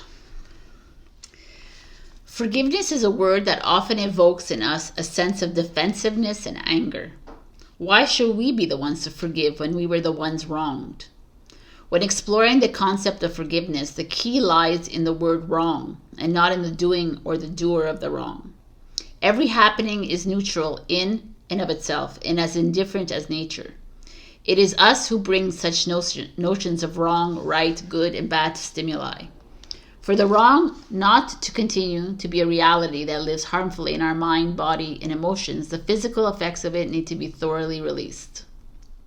Once we release what is unforgiven from within ourselves, it ceases to have a negative charge and therefore ceases to live on in us as toxic energy. I mean, forgiveness to me is one of the key factors in this journey. Because holding on to any of this resentment towards the Queen of Cups, for example, it does what for you? Like, this person, whether she was malicious or she wasn't, whatever it was, whatever that little nagging voice is, forgive her or him. You know, forgive them, because that they were part of your journey to get you to this place. And now it's time for you to move into this. This is like all of these triggers that come up into our lives are people that are meant to bring up this resistance and bring up these limited belief systems and meant to keep us in these boxes. For us to find our way out into the cosmos, into the opening, into the open horizon, right? I feel like this is really an important message coming through, but also to start trusting yourself a lot more. And I really do. Like, this is all about asking for support and help along the way. You can't do this alone. And I'm going to express that more and more as I move through this journey, because I realize that we're moving into an unknown and none of us know what's coming. So we really need each other at this point in time. So ask for help and trust yourself. And you are abundant, and you are loving, and you are everything, and you are enough. All right, my beautiful Leo, this is your message. I love you, and I will see you next week. Check your rising and your moon for other messages. Also like, share, comment, subscribe, and super thanks me. Enjoy my coffee membership. I don't know what it's called. Ko-fi, I think it's called. And you can join my first live Q&A that I will have. It'll be a Zoom where everyone's going to meet each other. It'll be November 3rd. So check out the link down below. Also, just see you next week. I love you, love you, love you. Bye. Hello, my beautiful Virgo. The Book of Changes, 35H, which is 2024. So some of you are going through this. The Book of Changes says, quite simple, that something is coming up that you're coming up for, like, something huge is coming up, like a volcano is erupting in your life, and it needs to change, whether it's your finances, your home, your relationship, your job, your career, your project, your business, your something that you're working on. Like, I don't know, there's a feeling here that it's been trying to come up it's been trying to like clear from your vessel or from your field, and you're like, no, I'm closing the book. I'm closing it. You keep closing the book. Keep closing the book. Instead, the book says, like, open the freaking book and get ready for this change. And the only way you can make a change is if you allow it to break down. Allow whatever it is you're working on to break down.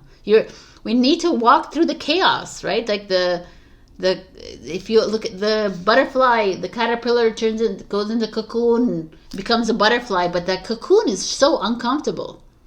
He's like inside this like larva with his wings that are trying to grow in there, and he's like, okay, like it's uncomfortable, and you need to move through a chaotic moment before it's like, oh.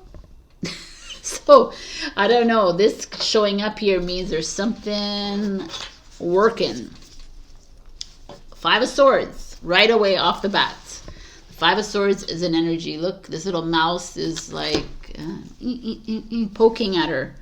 Five of Swords is a lot of thought, overthinking on your part. Or it's like someone around you that is, giving you the evil eye maybe. Or someone trying to diminish you, condescend, make you feel lesser than. Making you feel small here. Five of Swords is not a nice energy. It's an Aquarius energy. It's a very, it always feels constrictive to me. It always feels like, usually you see it like he wins, there's a war that has been won, but he won it because he deceived people, or he won it because he was sneaky about it, right? So that's that kind of energy that shows up here all the time. It's like, I might, success, like, let me see. I have to think about this because, look, this little mouse is like on guard. He's defending himself. And I just feel there's a lot of, it's not comfortable to me. There could be a lot of hiding. You're hiding your emotions. You're feeling bad about yourself. You're feeling bad about how you feel, and you're trying to sweep it away. You're trying to sweep it away instead of actually facing, confronting. I don't know, there's something interesting showing up. Wow, the Five of Wands, people. What's going on here? Five of Wands speaks of confrontation, competition,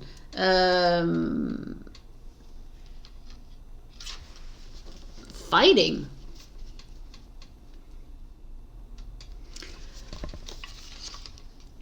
I need to see the challenge, and then we can understand the universe, the world card, the end of the journey. The fives are extremes. It's like black and white. Things that you see is very like polarity, very in your face, love and hate. There's just like a. So what I'm seeing here for you. Book of Changes makes so much sense here. The Book of Changes, people. It's like opening and closing the book and starting a new book, a new chapter of your life. But it's very uncomfortable for you to close that chapter. What I'm seeing here is that you're holding on to something. An old... And you know what? I'm gonna have to say this to you because I'm here to say this to you. This comes at a time where there's a lot of change happening energetically. A lot of people don't really understand when I say this. Not you guys because you're here, but many people I speak about and they're like, yeah, whatever, Sabrina, right? But you're leveling up.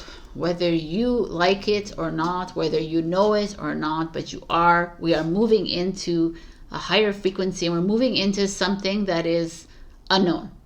We're moving into something we don't know what's coming. And it's very scary for most humans to say, what do you mean I don't know what's coming? I need to have a forecast. I need to know what's happening in 5 years and 10 years and 13 years and 15 years and whatever the frick years, right? I need to know, I need to have a vision board. I need to know everything. And it's like, it's impossible right now to have that.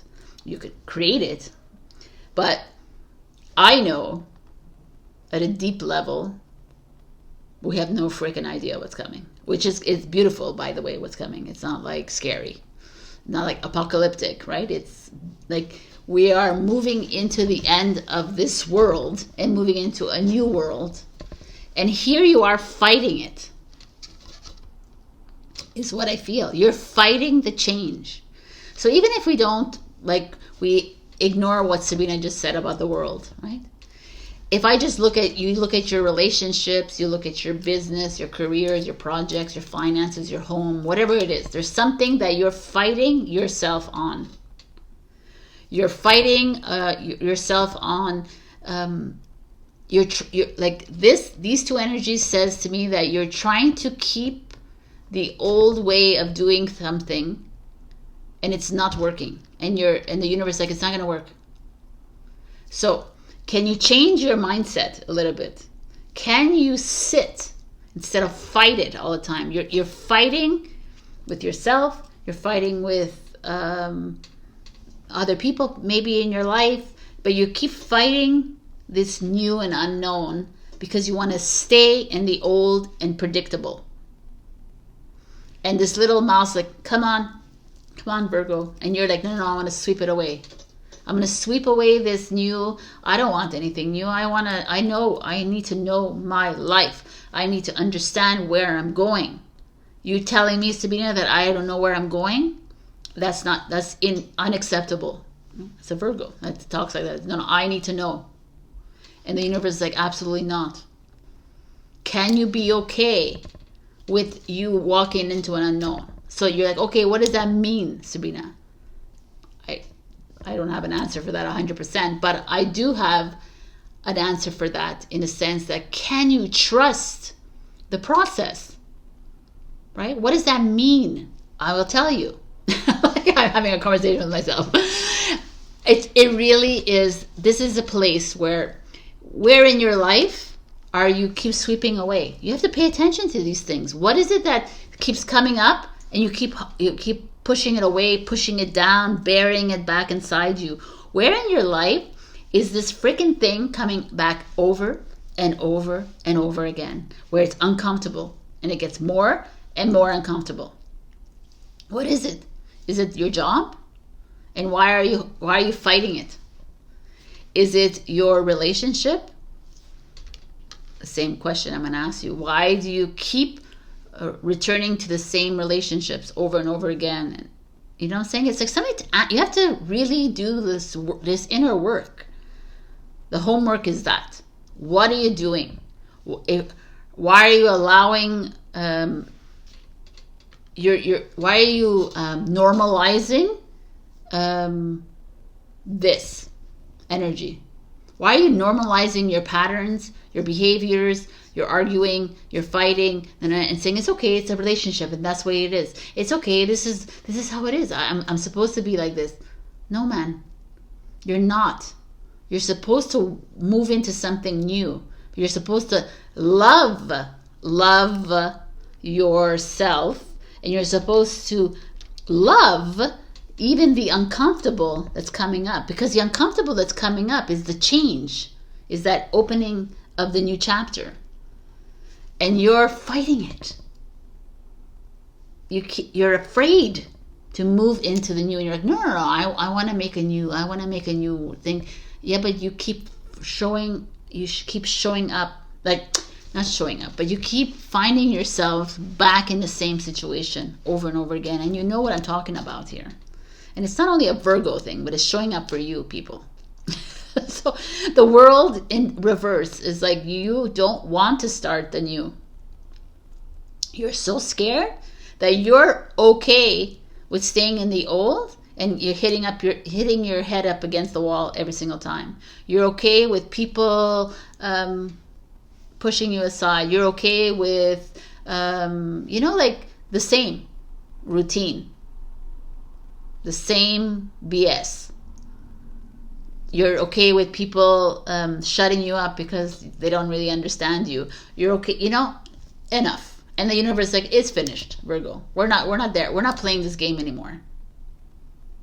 You're not going to stay quiet because it makes other people uncomfortable. You're not here to follow the rules. There's no rules to follow. You can make your own rules. Wow. What does that mean? Virgo's like, I have to make my own rules? Yes, you can make your own rules when it comes to relationships. You're not here to follow someone else's rules on how to treat you. Or it's enough. There's no book out there that could tell you how to be in a relationship.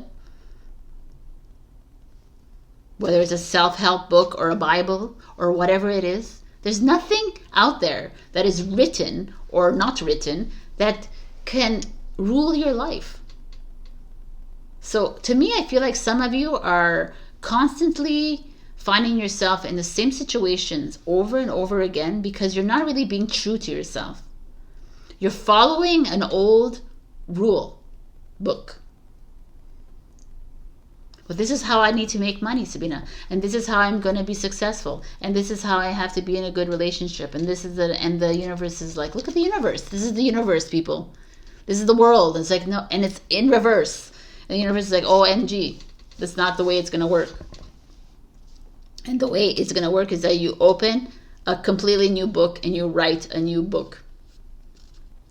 You write a new chapter. You start your own book. Right? You write down your own rules for yourself, even though there's no rules. Your own intuition that's trying to eke its way in, and you're like, no, I don't want to hear it. I don't want to know. No. I want to close myself off. And this is the way it is, and I'm going to follow myself. And no. Even me, it's not as. There's so much that's that wants to come up, but I'm so stuck in certain things that it's like, nope.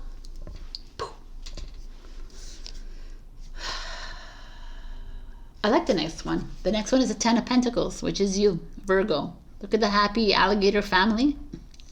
And the money, and the water, and the anchor, the travel. Everything is here for you. The universe is even here telling you. Everything is here for you. Money, financial stability, happiness in your relationships, your family. You can travel the world. You can do what the hell you want. It's all here. Security, stability. It's all here for you. In your book of change is here. But you're stuck in the old and the old ways, and you actually want to stay in it. Even though you're saying, no, I don't want to. I want to do something new, but it's it's really sitting with yourself. I need you to sit with yourself. And I need you to take a journal if you need to and really write down, ask a question to yourself. Okay, I'm bringing up my job. Am I truly happy in my job? And really write what is it not from the mind. I always tell people to do this. Is really important to not think. If you're writing something, as soon as I ask a question, if they think, I make them put it down, and we do another exercise, because the moment that you hesitate is the moment your mind comes in. But if you able to clear it all, listen to music and breathe in, do all the thing, and ask a question and just write right away. Whatever comes out. And if it says purple elephant, then write that. That's how we clear the mind. Purple elephant. Sometimes I have the craziest shit that comes out of my mouth. Purple elephant, yellow stars, cosmic, and then after it's flow. So I'm giving you little tips here on just releasing, because here is clear as day. There is some conflict that's happening with you. You're overthinking something. There's a lot of fighting going on. There's fighting with someone in your life or yourself, and it's just bringing you down. And it's not. It's disabling you from moving into the next. There's too much energy being put there, and this is your confidence and someone else. It's just a lot here. It's heavy. And the universe is like, come on, Virgo. This is what's waiting for you on the other side. Are you ready? to make the appropriate changes, which that discards this from your life forever. To me, it feels like you know what it is. It's a constant battle in your mind. If there's a constant battle in your mind, that means there's something that's not working. And it's owning up to that. As uncomfortable as it feels like. I'm telling you right now, like me too, I'm going up against some things that are really uncomfortable. That means I have to do career changes. I have to do a lot of things. And it's like, it's there. Trust. This is a trust your process card. Oh my God. You guys are crazy. Trust your path. If you knew you would be supported, what would you do? Exactly. Ask yourself this question every single time. If you knew that you ask your questions like I'll be given $1 million. I'll be happy for the rest of my life. I will love da da da. What would I do in this situation right now? If you had $1 million, would you stay in this job right now? No, Sabrina, I would quit my job. So what does that say to you? Because some of us, if someone gave me $1 million, would you quit tarot? Like, no. I'll take the $1 million though, but I won't quit tarot. I love it. This is storytelling time for me. So if you say that, that means that maybe that's not the right path for you. If you get $1 million, would you leave your husband or wife or children? Like not children, but like whatever. Like these are questions to ask yourself, and it's very pertinent. And uncomfortable, but pertinent. Surrender your fear of change, which is appropriate for you. The universe is reminding you that you are cared for always. Whether you're afraid of a change in your job, your health, or relationship, or if you fear aging or death, repeat this affirmation: I have faith that all is well. Before you repeat that affirmation, it's like, really? Fear is the debilitator. Fear is the one that like hits you on the knees and keeps you down. Fear is all made up in your mind. Fear keeps you in this old energy. And the universe is like, come out, wherever you are, Virgo, we're ready. And when you start to trust me, the universe, when you start to trust me that I will take care of you, this is waiting for you. But if you don't trust me, if you only trust me for 5 minutes and then after you go into lack mentality, or if you go into I'm never going to be loved anymore, I'm never going to be supported, I'm never going to be this, then this is it. This is the change that you wish to see in the world. Home. Home is showing up. May your body be where a harmonious balance of love, strength, light, and pleasure lives. Home. I love it. 42. Is this the right card? Yes, 42. It's time to befriend your body, to love, maintain, and care for it as you would your most treasured and loving possession. For it is the most valuable material item that you will ever own. Whatever you give it, it gives back tenfold. Love is the best kind of food. This includes the way you allow others to relate to and to engage with your body. If the interaction is not loving and does not genuinely support your bliss, confidence, and value, then lose it. Okay. Write down all your thoughts. Write down all of the things that you are grateful to your body for and how you mistreat, neglect, and deprive it. Apologize to your body and list ways you can turn any unloving behaviors into loving ones. It's interesting that the body showed up here. So this could be someone out there that is not loving your body and you're abusing it, or you're remaining in a situation where, because our body is like a huge part of this journey, and how we feed it and how we love it and how we are intimate with it, and what we allow to come inside or outside the bar, touch, or is huge. So loving your body is loving yourself, essentially. To me, home is also, some of you were thinking maybe of changing your home, but fighting yourself over it. That could be it too. But really, this is all about a big change that's coming in your life, and allowing it to come up to clear, and allowing and like really seeing where it's making you uncomfortable. If your relationship is uncomfortable, if your job or a situation that you're in is uncomfortable, like sit with it, write down things, like try to figure it out. Because if you don't have passion in life, and if you're not loving your body, your mind, your everything, that's what you're going to live with for the rest of your, you know what I'm saying? This is where we're heading. And this is like a universe saying we're heading towards, it's no longer you having to compromise and sacrifice for people anymore. It's you writing your own book of changes to get to this.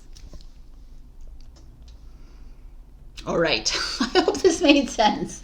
I'd like to thank Elize and Victoria for being amazing Ko-fi members. If you'd like to join my Ko-fi membership, I'll be doing a monthly Q&As. We're starting the first one on November 3rd at 1:30 p.m. Eastern Time.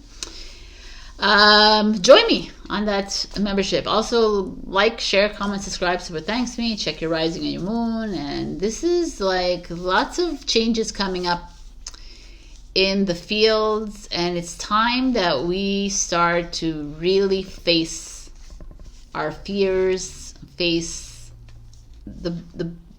the good things about us too, right? There's not only all the fears and grief and sadness and all this. It's like there's such good coming out of it that's going to be very uncomfortable. I'm going to tell you, it's not going to be easy as we move into the new. But we need to face this. Face it. And don't sweep away. Because it just gets harder and harder. All right, my beautifuls, I love you so much, and I'll see you next week. Bye. Hello, my beautiful Libra. And happy birthday to the Libran that is celebrating October 21st. I haven't forgotten about you. Scorpio is the 22nd. Sisters of the Sun rising. There's a lot of messages that come with this card. One of them is that there's a healing happening within your relationships. It all begins with you, of course, because you are starting to see relationships for what they are in your life. It's been a long time coming for you. You've been doing a lot of the work, and now you're... the healing could happen because you're departing from them, or you're allowing them and accepting them. This is also, if you see, there's a whole bunch of sisters of the sun here. Collaboration. A lot of there could be new business projects that you're working on, or new ideas coming in that you're going to work with other people. This is a soul tribe coming in, like you connecting with people all around the world that have your same ideologies, or this is just a feeling of togetherness instead of oneness, not oneness, but individuality, which is how we're moving in. As we move out, as Pluto moves out of Capricorn into Aquarius, Aquarius is all about humanitarianism, and that's what I feel is coming up. So are you ready to start new kinds of partnerships? So I don't know if it's coming up in your life because it's here. It could also be bonding within your friends and your family, like new ways of working with others, partnering with people. Make sure that it's, this is the Queen of Cups in reverse. We start this with like the reverse.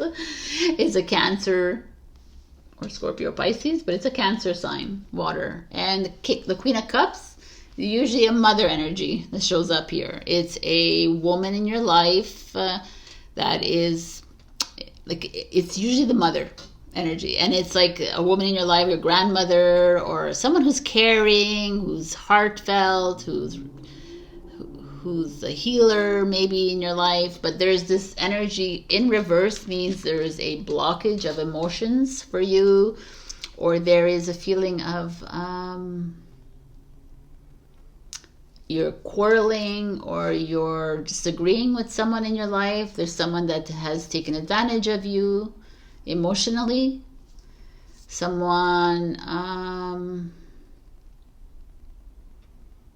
yeah, there's a lot coming up here. There's a lot of insecurity here. The fact that the Sisters of the Sun shows up, and then the Queen of Cups, which is kind of the energy of love, is here. So I'm going to look at the next card. The Seven of Wands, which is the Leo energy. And the King of Swords is your challenge. So right off the bat, my beautiful Librans, okay, what's going on here? So much for collaboration here and healing. We have the King of Swords, which is Aquarius, Cancer here. We have the feminine and the masculine as your challenges. And the Seven of Wands in the middle, which is appropriate because Seven of Wands is to continue having faith. Even if everything around you feels like it's falling apart. So right off the bat, I have to tell you that I see a disruption in relationships. Even though there's healing, which usually happens after disruption, by the way. You can only heal when something falls down. You can only heal when something breaks apart, right? This is an energy of disappointment in people. And Libra is all about relationships. It's all about people. You put so much effort to being so open to people in your life, your family, your partners, your friends, everyone. And then you always find yourself in the middle. You're always in the middle ground, trying to navigate their energies. And I almost feel like you're depleted here.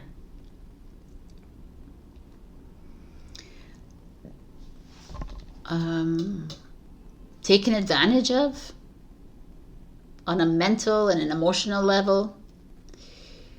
You could be having problems with the law, legalities, maybe. I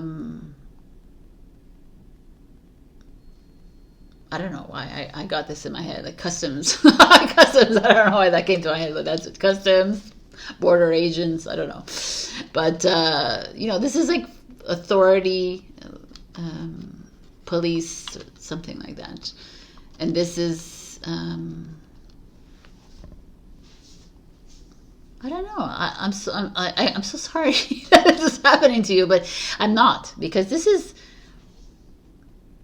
is happening to you because you're in a process of healing, and this is what needs to happen to you, Libra. You're finally seeing, like, the masks are falling off of the people around you. You're seeing through that perhaps your mother, your grandmother, your sister, your best friends, or whatever this woman is to you, is she's showing her true face to you, and you're seeing it, and you're like finally like you're here sitting here with your best friend Tiger, and you're watching as the movie opens up and it starts to crumble in front of you, and you're like, okay, I realize that, yeah, maybe I never had a mother figure, or yeah, maybe my partner is not exactly, she's a little condescending to me, or she's like always she's like giving me love, but only with with something dangling on it, right? Like she's holding love in balance for me, kind of thing. And like, how do you know it's talking like a marionette kind of thing. There's that feeling coming up very strongly here. And then the King of Swords is a male in your life, a father, a partner, a brother, a grandfather, that failed you too. And here you're trying to keep, like, this is deep. Oh my God. I love it. The Tower card. So, okay.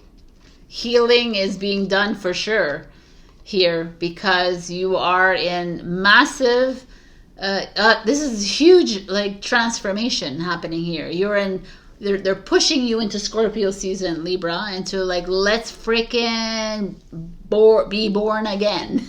Reborn. I feel like it's coming up because perhaps your love of compatibility, of working and collaborating and making things all work out for everyone else, is coming to head, kind of thing. It's like it's coming to a point where in all of this trying to keep things balanced your whole life, Libra, perhaps it's time to let go. Can you step back behind the scenes and allow, like, forgive these people, allow them to fail in front of you right now, and also, yes, they failed you. Yes, they played with your heart. Yes, they played with your mind. Yes, they did all these things. Can you now step back, and because the tower is here, this is a moment of true collapse. Can you step back now, forgive them, and this is release them? Because you've played middleman or woman, whatever you want to say, for far too long.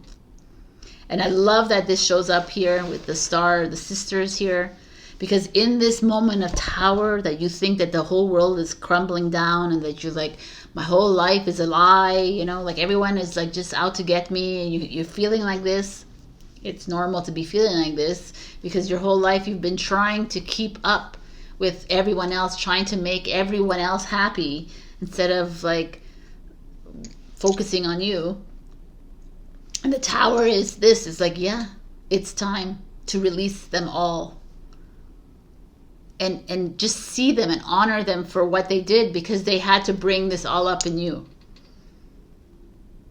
Right? I keep saying the same thing over, and I'm going to repeat it over and over again. If you had parents and family members and friends that just were, oh, it's so Pleasantville, then nothing would ever have come up inside you. You would never have to clear anything. You would never have cleared anything.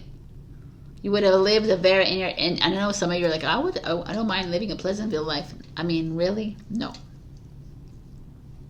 If you're on this channel and you're watching me, you're not here to live a Pleasantville life. You're here to live a tower life. But not forever, honey. Because the tower is what brings it all up to freaking collapse. So that the sisters of the sun here are there to embrace you at the end of the collapse. Because as things destroy, this is, to me, these relationships, these are very big relationships in your life, by the way. These came in to show you love. They came in to show you a beautiful side of yourself. They came in to show up. They showed up in your life for a reason. And they may have not loved you at all. And look at you now. You're still a loving human being. But you're in a tower moment right now, because you need to fully release them. Like, love them, forgive them, honor them. Goodbye. No more staying in my field anymore. This is what's happening for a lot of us. And the sisters of the sun, which could be your angels and your spirit team, and it could be your higher self, and it could be your actual soul tribe in the world, saying, hey, we're here to hold you when you fall off that building. You're not alone in this. And it's funny because I've just said this to a Libra follower, friend of mine a few days ago, and I'm like, this is coming up for her here. And I feel like this is the best moments. These are the best moments. When they fall away, when you look at them and say, wow, man, I just spent all these years, and just say, instead of looking at them and saying, oh my God, and harping on it, you're just going to be like, okay, Thank you for being in my life. Goodbye. Right? Like goodbye. Sometimes you can't physically say goodbye to them, but you could say goodbye energetically. I'm no longer carrying this with me anymore. Thank you for being in my life. You showed me a part of me that I can be a better person. You showed a part of me. That's the Tower moment. This is the collapse of that old version of yourself that would have put up with their shit. That did put up with their shit. That allowed them to come into your life to mislead you, to miscommunicate with you, to physically, mentally, emotionally hurt you. And now we say goodbye. The Tower says that. Are you ready to crumble that part of your life and move into the embrace of the sisters of the sun, of the sisters, the brothers, whatever it is? Because we're waiting. So yeah, it's a lot of work, man. But it is. It's here, and it's calling out to you. And you know what? Like I say it all the time, this is how we heal. This is how we move through this. It's not easy peasy, 1, 2, 3 It is not going to ever be that. Have faith in yourself. Also, love and honor the people that came into your life that treated you this way. Right now, if they're no longer in your life and they're still in your life, then they did it to awaken you from your slumber. They did it to move you into this Tower moment so that we can move into, we could free ourselves from it. Because the Tower moments are the best moments. I love it because I need to feel so uncomfortable that it's destructive almost, and I need to collapse it. I'm done. Boom. Next. Bring it on is almost what you need to say, because the sisters of the sun, the brothers of the sun are here to embrace you and hold you up as you move into this journey of crazy. Share your voice. Come out of the cave. Persecution expression.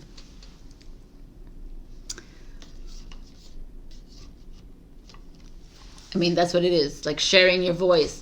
That's the Tower moment. Is speaking up. Is telling these people, you know what? Da da da da. This did. You did this. You made me feel really bad in my life. You made me feel this. You made me feel. It's not about blaming, shaming these people. It's about fully expressing yourself, and not in a mean way. And Libra is very much. Conflict resolution. I want everything to be happy, and I want everything to be working smoothly. So I'm not going to ruffle any feathers. Not too much. I don't want to. But everyone else can ruffle the feathers around you, right?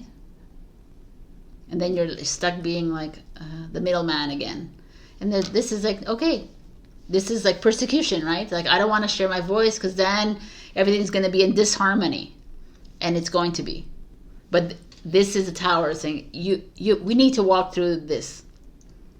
You need to fully express yourself to people and then cut it off. You can't keep allowing people to come back into your life to continuously hurt you over and over and over again, because you don't want to, you want to people please, and you don't want people. This is the journey, people.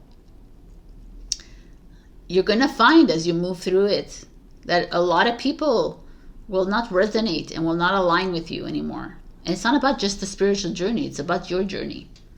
This is the relationship journey, the love journey, the everything journey, right? I'm talking the financial journey, whatever it is. You're going to realize, because you're leveling up, that things are going to start changing around you. And it's okay. And because you're moving away from people doesn't mean that you're not moving towards someone else, other people. That's the fear that people are like, oh my God, if I reject everybody. It's not that you're rejecting. If you say goodbye, why would you hold on to something that is just bringing you down? Tower. Let's move. Surrender to the wisdom of your body. Interesting. Listen to your body's messages about a person or situation. If you feel physically drained or uncomfortable, be cautious. If you are energized and happy, move forward. I mean, this is perfect. Exactamundo. Like, look at all the colors of the cards. They all match. Except for this one. So this is like exactly it. And I work with my body a lot. With food, but also with people. Sometimes I get in front of someone and it's like, it's not working. And then my mind convinces me that it is. It's just, and then after like months, I'm like, I knew it. So trust your body here. Your body will need you when you're moving through the collapse moment. To trust it and not to feel sorry and want to just make everything happy again. And it's like it's okay to want that, but I feel like what's rising up right now is for you to fully let go of all these energy vampires and all these people that coming in and out of your life, in and out, in and out, in and out, and it's just not working here. And you know it. You know what it is. Wow. Weeping wound. You are not your wound. Look at this card. I don't think I've ever gotten this card. Number 8. Let's read the final advice. I don't know how long this. Number 8.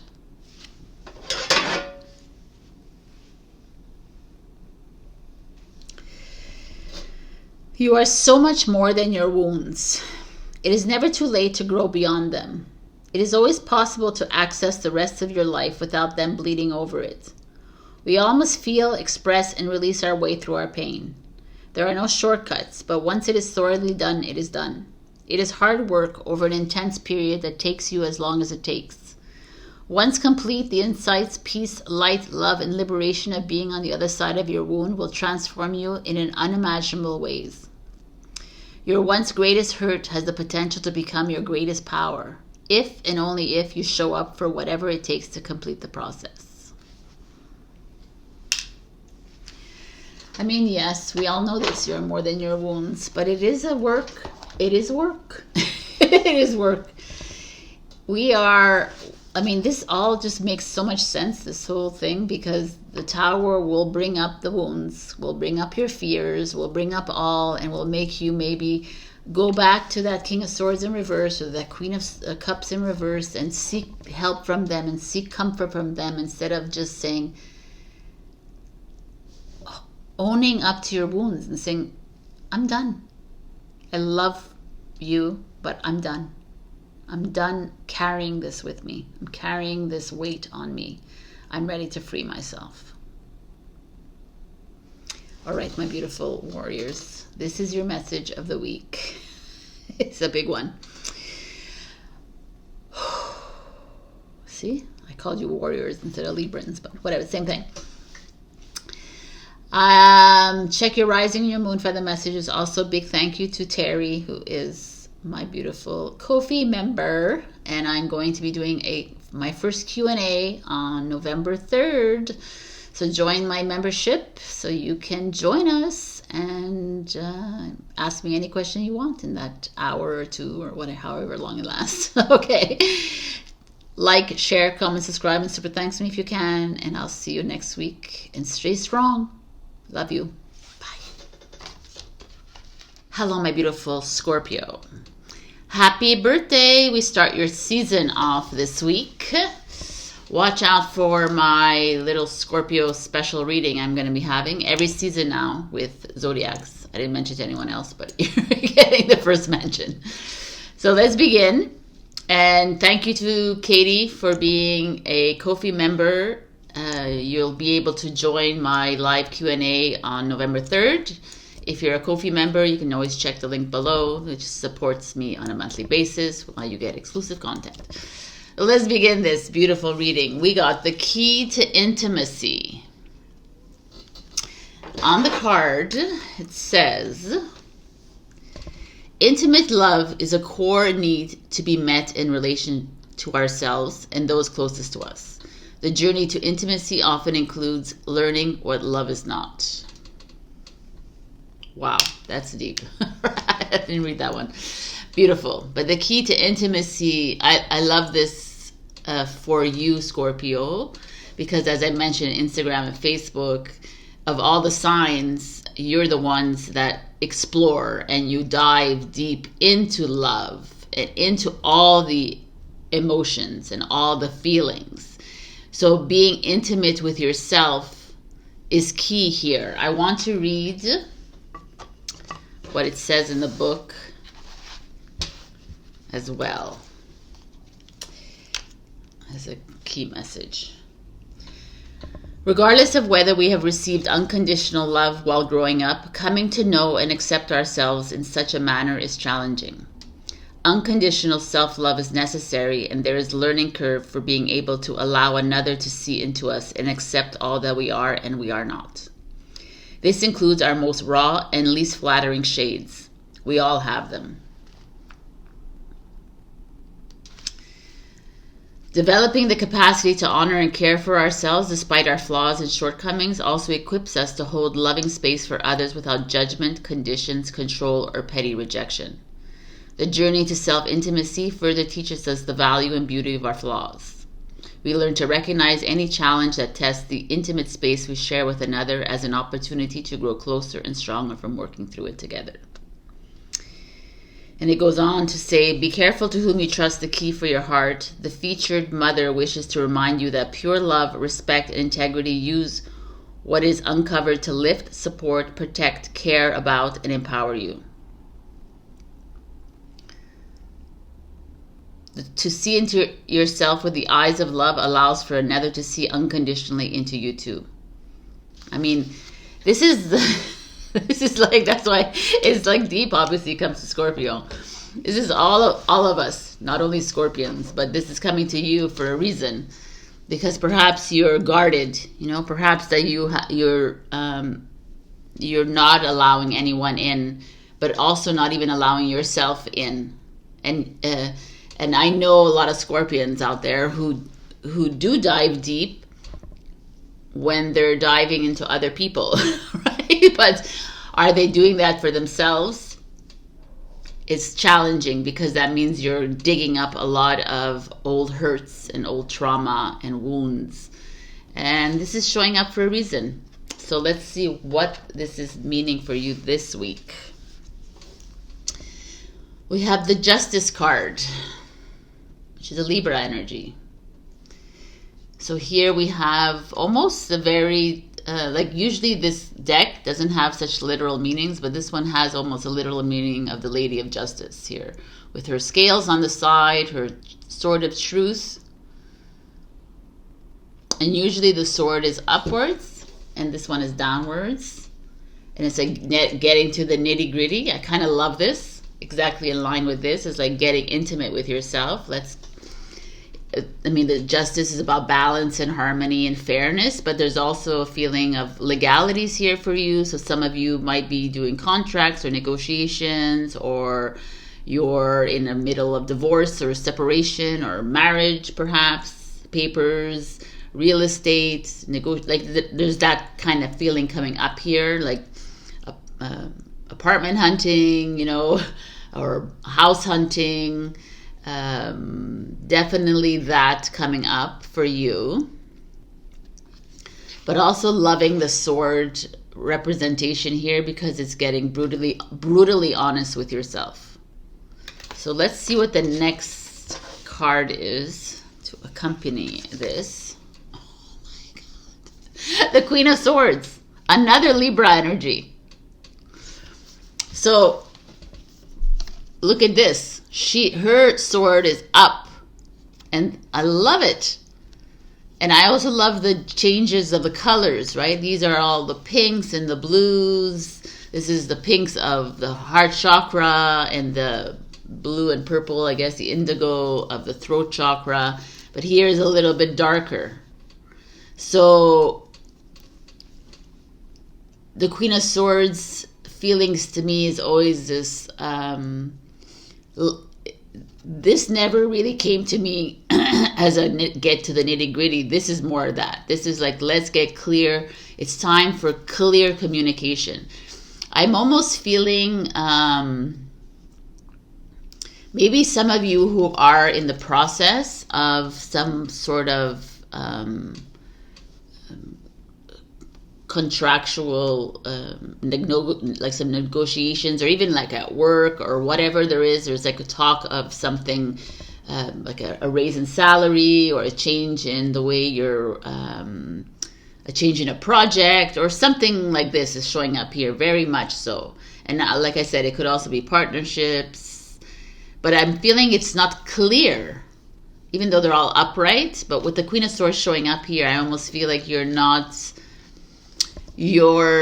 perhaps your intentions, not the intention, but perhaps like you're not being clear in your mind about what it is that you want out of this. And that's why the Queen of Swords is here to help you through this. It's like, okay, maybe sit down and write down, what is it that you're looking for? What is it that you want in this agreement? What, like whether it's a marriage and a prenup, and whether it's a divorce and an allocation of assets, or whatever this is. I feel like there's a dissolution of partnership, a beginning of a partnership. I feel like the Queen of Swords is like, put everything on paper, like dot the I's, sign the T's, and be completely truthful with yourself of what it is that you want. Not so that the other person is happy, not so that you don't want to ruffle any feathers. It's like, really get down and dirty here. That's what I'm getting from these two cards together. There's nothing more clear than these two cards together. Libra is the 7th house of relationships, so already we have you working. And Queen is a woman in your life, could be. This is Justice, is another Libra energy, which is a divine masculine energy. It's air, so it could be male or female, but like usually it's a Lady Justice. But regardless, doesn't, like if you're working with a man right now, so that could be that issue here. But I'm just feeling with these cards that there is a little bit of muddiness in your approach to what you're doing here. It's not muddiness. It's like a little bit of ominous, like dark, right? And she has this shining sword going through and piercing through this dark cloud. So right away, it feels like you're not 100% being authentic and honest with yourself about what it is you want here, where you want to find the balance in your life.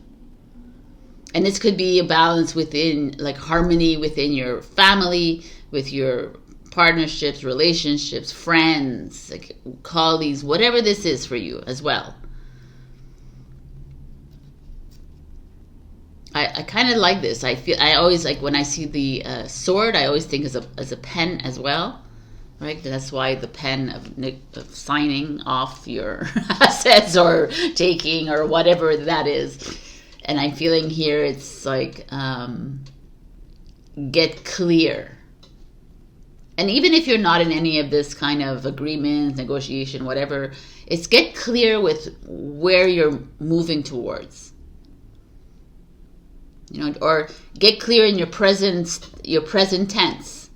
Like if you have clearer ideas of where you need to be in your life, or what it is that you want, like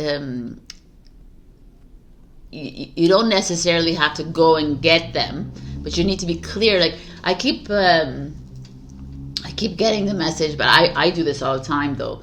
But throughout my whole journey, I never really asked for help.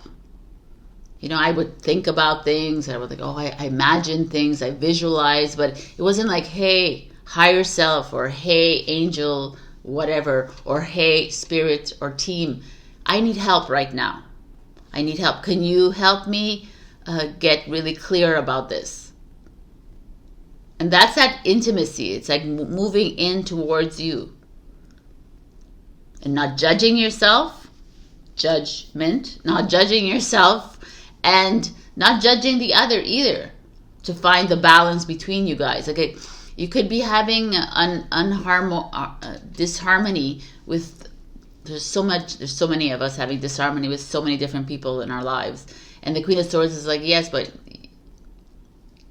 like clearly, like clear guidelines almost, you know, like get clear in your intention of what you want out of this relationship or out of whatever this is. That's what I'm getting here. Your challenge is the Ten of Swords. People, this is Gemini, another air sign. So the Ten of Swords in upright position is that you're coming to the end of grief, and you're coming to the end of stress and anxiety and all of this, like all these over mental, like overthinking.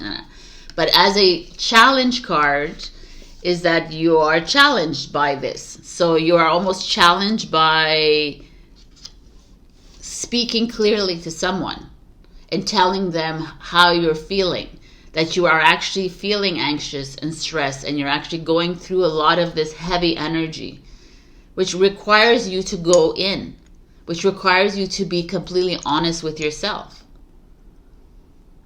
And you may not want to do it because you don't want to, like I said before, ruffle feathers, and you don't want to create disharmony that already is unharmonious. You know, you don't want to I had the word and I lost it. You don't want to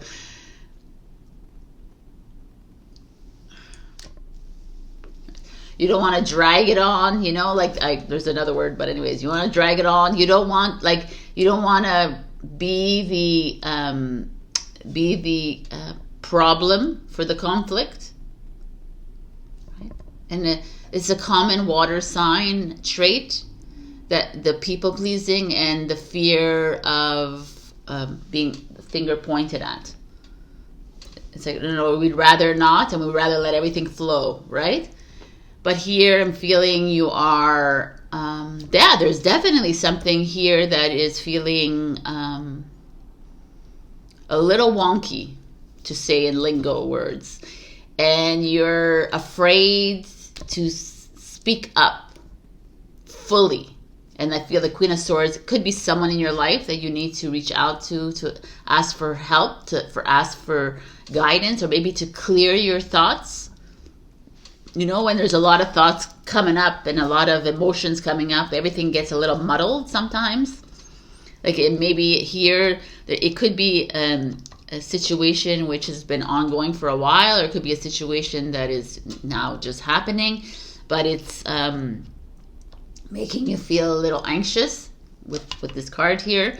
And the Queen of Swords feels like the winner card here, even though the Justice is pretty strong. But I feel like Queen of Swords is that person that will come into your life that maybe you need to ask for help, to help you sort out the clutter, because it's really weighing you down. And it's taking you down. It's taking you down into like self-doubt, you know, uncertainty, I'm not good enough, or am I right, am I wrong? Like all this kind of juggling act here. Let's see what this is. The Knight of Wands, Sagittarius. What an interesting card to receive right now. The Knight of Wands is completely different. A fire energy. This is all air. And a fire energy is what probably you need, actually, to come in and to change it up and to ignite that fire within you, right? So this is a Saggy, but it could be Aries or Leo, and it doesn't have to be. And it's usually someone who's younger than you, if you take the literal meaning of the Knight of Wands. But again, we don't have to do it literally.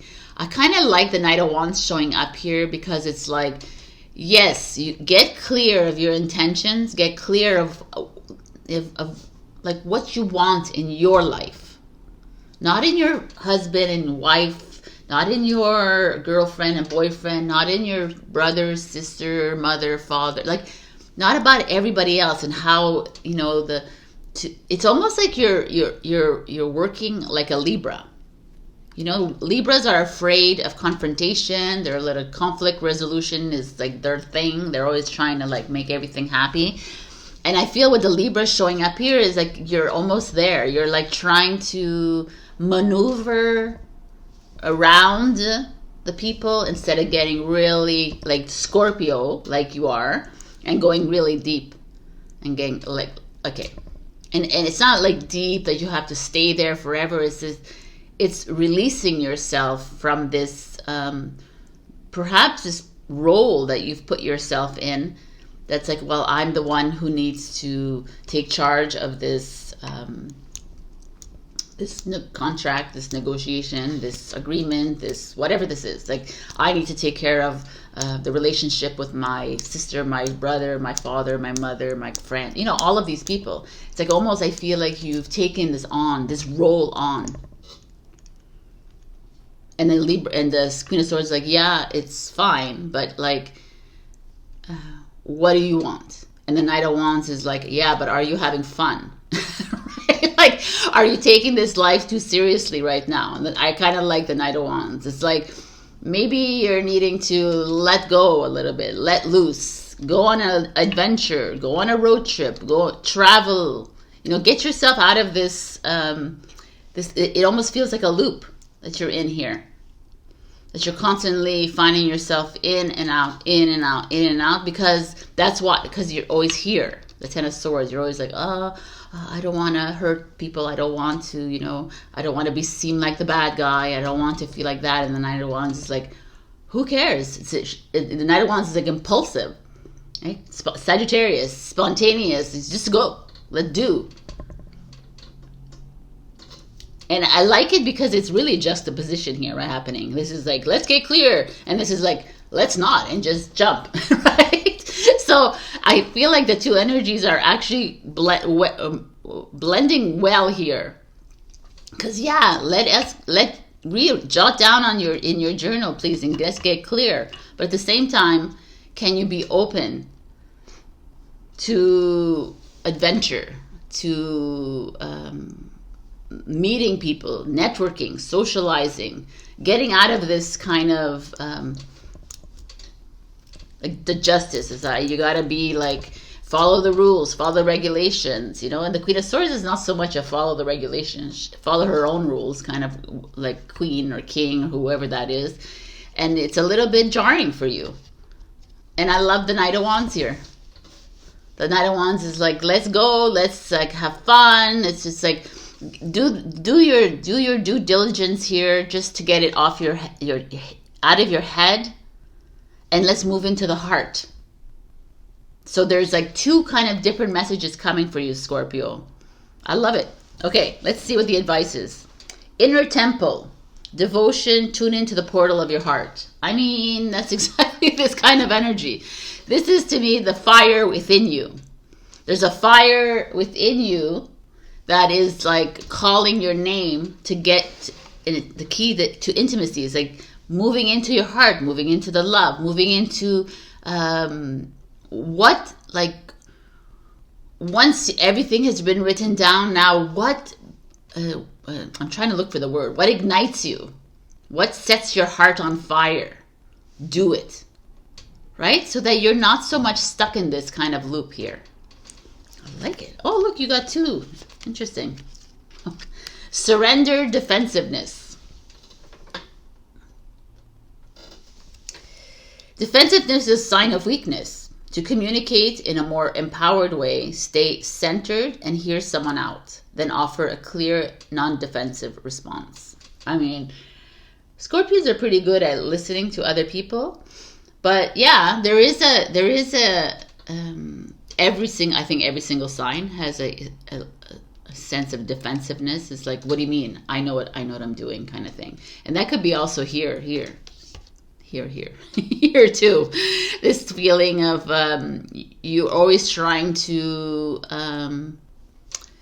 set yourself up to win kind of thing. And if someone comes in and says, well, maybe you need to have more fun, you're like, yeah, I know how to fun. Right? That sounds familiar. Okay. All right. Surrender to complete healing. Open fully to the loving, compassionate forces of the universe to support your physical, emotional, and spiritual healing.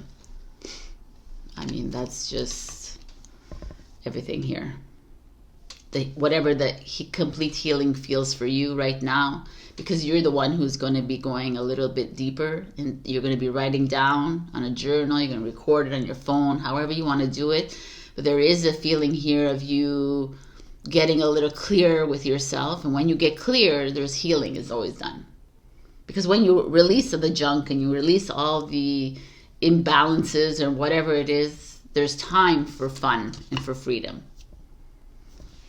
And your final card is the Tao, 3811. The Tao, from what I understand, the Tao to me is like a natural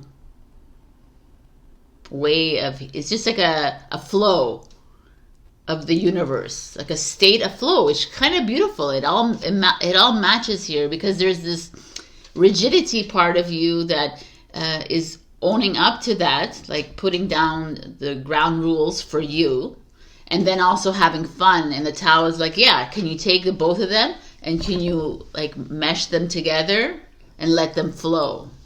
I kind of like that. Let's read what the book has to say for you when it comes to the Tao. All right. The Tao is always flowing, always nourishing life into creation, always presenting steps and solutions, and always reminding us that we are perfection in this moment. I like that. You're being guided to relax and allow life to flow. You are being invited into a more advanced spiritual classroom of the soul. Sometimes we think that more advanced means more effort, and yet in spiritual matters, as we mature, we become more able to stop attempting to control and direct from our more limited perspective, and instead become open to receiving and being directed by higher forces, which include our own divine essence at one with the source of all. I like that a lot. The Tao flows through all situations and presents natural solutions, no matter how unsolvable those solutions may appear to be. It just needs to be allowed to do so. I mean, this is where we're at. The Tao feels like where we're at right now in our lives. It's just allowing things to come in and come out. And it's allowing you to get clear with your intentions and then move into this, which is divine. And this is your reading this week. It was a little bit long, but it's your birthday anyway, so why not? And here, I'll give you an extra reading, an extra card since it's your birthday. So one last message for Scorpio, please. Get them ready for birthday month.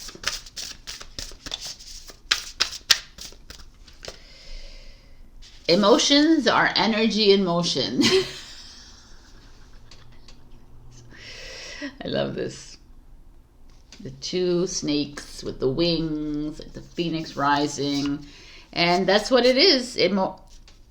Like the emotions are, to me, is I don't feel like these are like definitely mental energies coming up to play. And these are like fiery energies, like spiritual, like, you know, like moving into your Tao,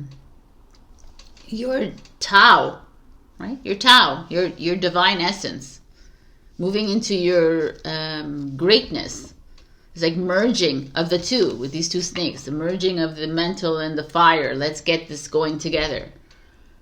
Since you're the water, you're already the emotional. So it's like just like finding a way, finding the balance between it all.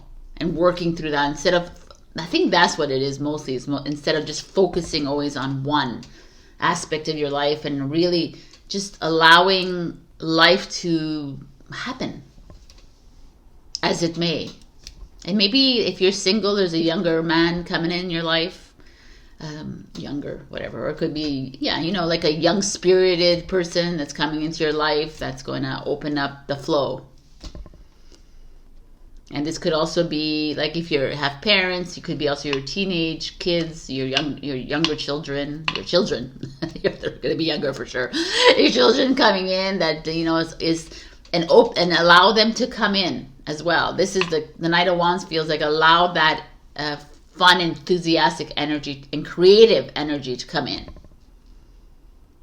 All right, this is your reading. I hope this resonated with you. If not, check your rising and your moon. Also, like, share, comment, subscribe, and super thanks me if you can. And I'll see you next week. Love you. Bye. Hello, my beautiful Sagittarius. We got this beautiful card of emotional energy. Emotions are messengers to be met with appropriate attention, action, and gratitude. Look at her. This card is an interesting energy. I mean, it flows with all of your past readings. This is like how are you feeling right now? Like right now when you're watching this video. Jot that down into your phone or into a notebook or a piece of paper. Like this week is all about emo check-in. It's like emotional check-in week for you. It's like I feel like there'll be a lot of emotions coming up. I'm sure there's already been so much coming up for you. And it's like, instead of, maybe if you're not fully in the practice of sitting with each emotion, can you jot down the feeling that you're having right now? Like, you know what, I'm feeling worried right now. And sit with it a little bit. And say, what is coming up for you? What are the words coming up for me in this moment? And integrating this. This is what I feel this is. This is like, there could be anger coming up for you, and you're being asked to hold space for it. Hold space for every emotion, even if it's happiness and freedom and joy. Hold space for all of it. So I'm curious to see this extended. Let's see what is going on here for you, Saggy. We have the Ace of Cups, which is pretty relevant to this emotional energy. Ace of Cups is water signs, Cancer, Scorpio, Pisces. It's all about honing in on your emotions. The cup runneth over could be also about abundance. Could be a lot of opportunities coming your way. I mean, there's the octopus that's holding this, and the octopus has tons of ideas. There could be tons of ideas coming in for you, but also new love. New love, a strengthening of a bond that you're in right now, a strengthening of a relationship, a new baby. If some of you are been working on having a baby, that could be it too. Like the two swan. Okay, let's just look at this. We need to look at this. Oh, yes. I knew that there was something. The Tower moment. All right. So this is really actually relevant to this, because if you are fully emotional, if emotions are coming up when you're meeting someone, or someone new coming in, someone already existing in a relationship, the Tower moment is always like facing the fears, facing the challenges, facing the crumbling of relationships, whether they be romantic, whether they be children, whether they be family, friends, work relationships, whatever they are. I don't feel like it's work here with the Ace of Cups, but it could be between friends, between you become really good friends with a colleague or your boss or whatever. This is like something that's been in the making for a long time, with the Tower moment showing up here. This is its time to collapse. It's time to break this partnership, break this marriage, break this thing. It's time to change course. It doesn't have to be about breaking up something, but it's about, that's good. It's about changing the way you see things, changing how the routines, the habits that have existed in your relationship for the longest time. Like the water, like the cup runneth over is always feeling of abundance, but also it could be it's like tired now. Like the flow, it's like overflowing. Like the energies are exploding now. They're like it's like a flooding of emotions, like crying.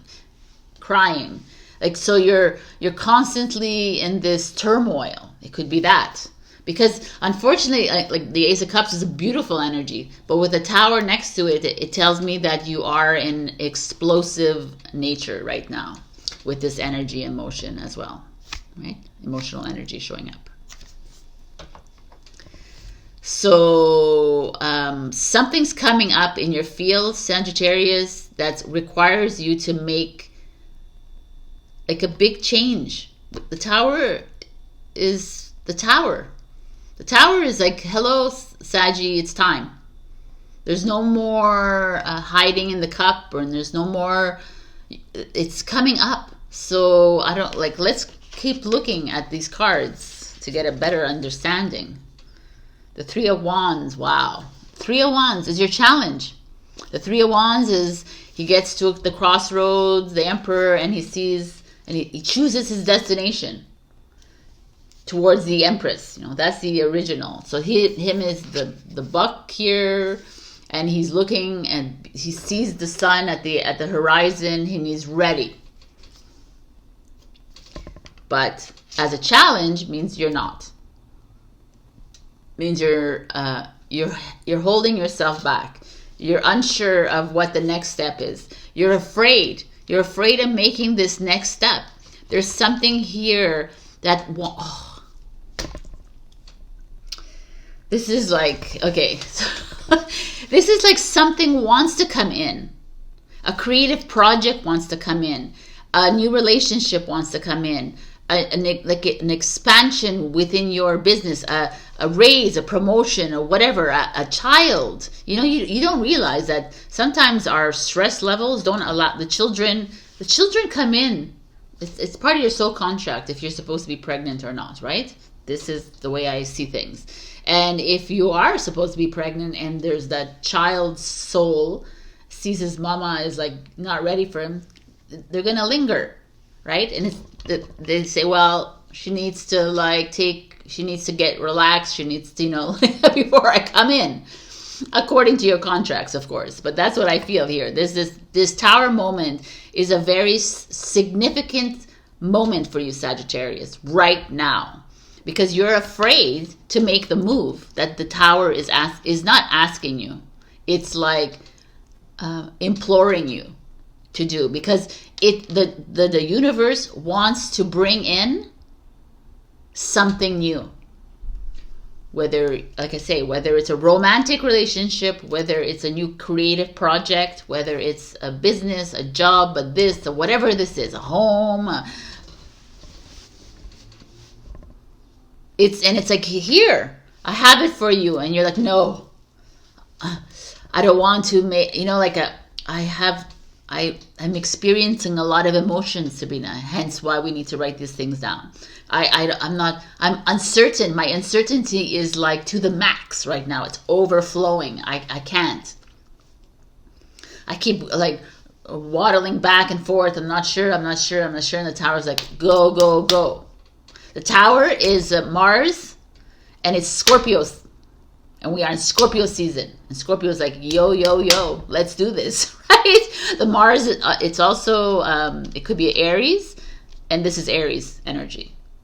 Fire, water kind of energy showing up here in water. So it's like, what's holding you back? What are you so afraid of? Write that shit down. Write it down on a piece of paper. Why? What am I afraid of? And be like, I don't know who I said this to, someone else in these signs, how to write things down. I think Cancer, but don't think. Clear your mind and write whatever comes to your mind. And if all of a sudden you get red deer and whatever and pink, yellow elephants, write that down, and then the flow will come. You need, like, to me, I think the writing down is just get your things, all your scattered thoughts on paper. But you are at a very like important place, transformational place in your life right now, Sagittarius. Something new wants to come in, or something is already coming in, has come in, and you're almost sabotaging it because you're afraid. You're fearing the next step. You're fearing how to do this. I'm not sure. I don't know what I want. I don't know how to do. I don't know. And the universe is like, yo, man, you don't need to stop with the I don't know, because you know. Deep down inside, you know everything. But you're so like clouded with all these emotions, right? So get really deep here. Feel this destructive phase. Feel the chaos. Feel the collapse. Love yourself through it. And don't be afraid to make this move, because a lot of us know what the next step is, but we don't see it. Because we are also like, oh my God, what are they going to say? How is it going to happen? You're too much like with the explanations, trying to figure out. We're too emotional too. Like, oh my God, I'm stressed. I'm this. And it's like, OMG. I love the tower here showing up, because it's time. Let it go. Let it go. The Lover's card. I mean, we have an Ace of Cups and the Lover showing up. And in the middle, we have destruction. So, and fear. This is so clear as day. So, let's just say I can come up with 1,000 scenarios here. Ace of Cups, a new love has shown up in your life. But you're like pushing it away, resistance. I'm not sure. Oh, no. How's it going to work? And it's like, just fall into it. Trust the universe brought this person in for a reason. A creative project has come up for you, and you're like, I don't like it. The same thing. Fall in love with yourself. Fall in love with this project. This is like union. This is making a choice towards harmony. This could be a completely new person. This could be, if I look at this, it could also be someone has come into your life, but is not the greatest person for you in your life, and you're knowing of it. And there's someone else, I could say a whole bunch of different scenarios, and you have to like discern which one is the best for you right now. But the Tower and the Three of Wands here is clear as day.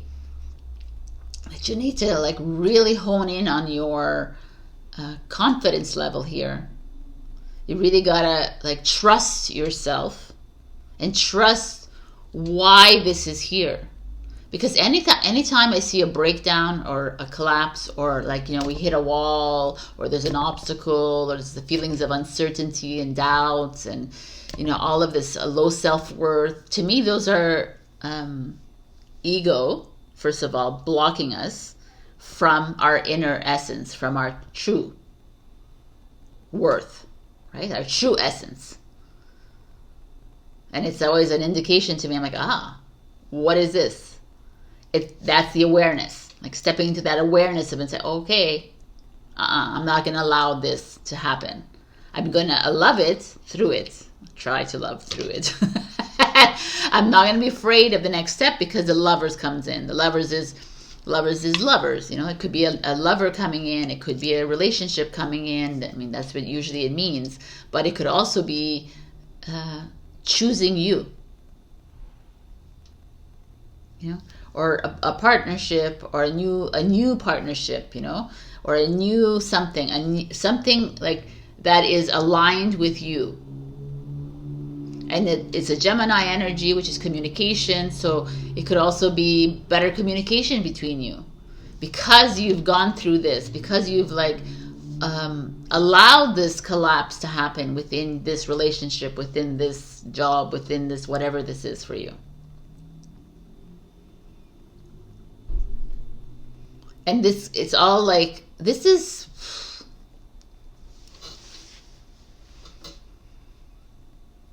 I mean, the Lovers could be like the typical, but the Lovers could all be harmony, like happiness. your true happiness.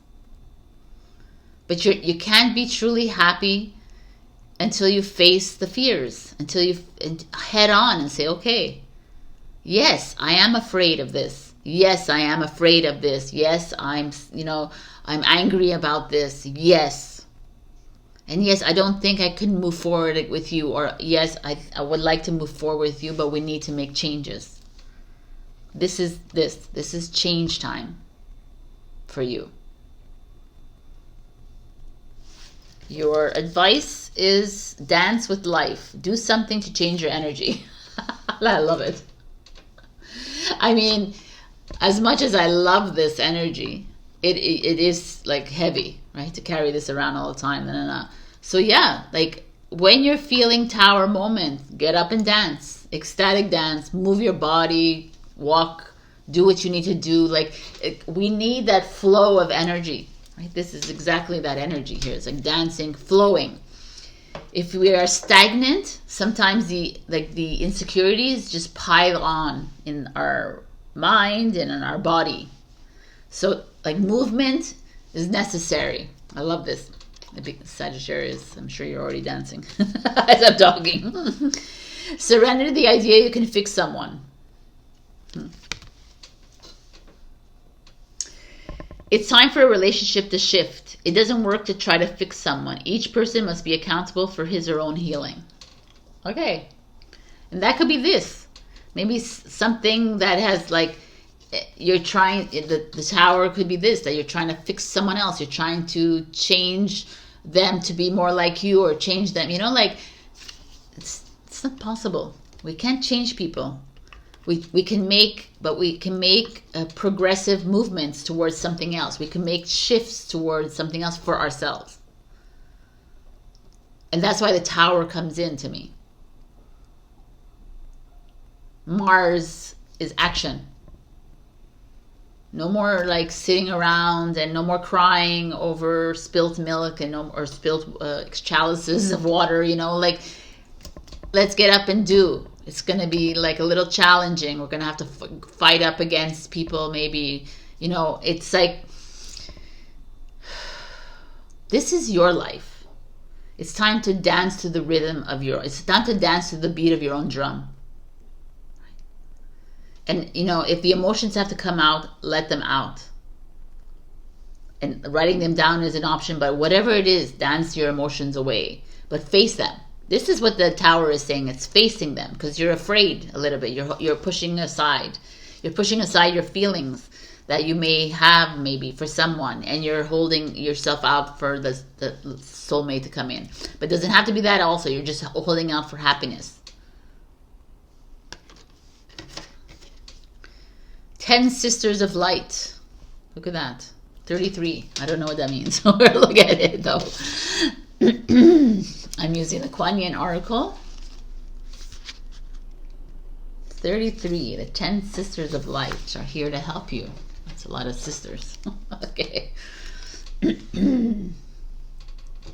You're an advanced soul and have lived many incarnations, shown your light through many different faces. Your soul has learned many skills in past lives, developed abilities and talents. This lifetime is a culminating lifetime in the sense that your soul is drawing together potencies developed over many lifetimes into unified expression.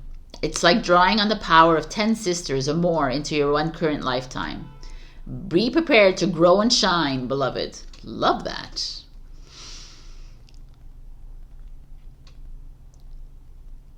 At present, there is a past life pattern or contract strongly operating. This is neither good nor bad. It is helping you to grow either in a supportive way or in a way that is challenging you to become stronger.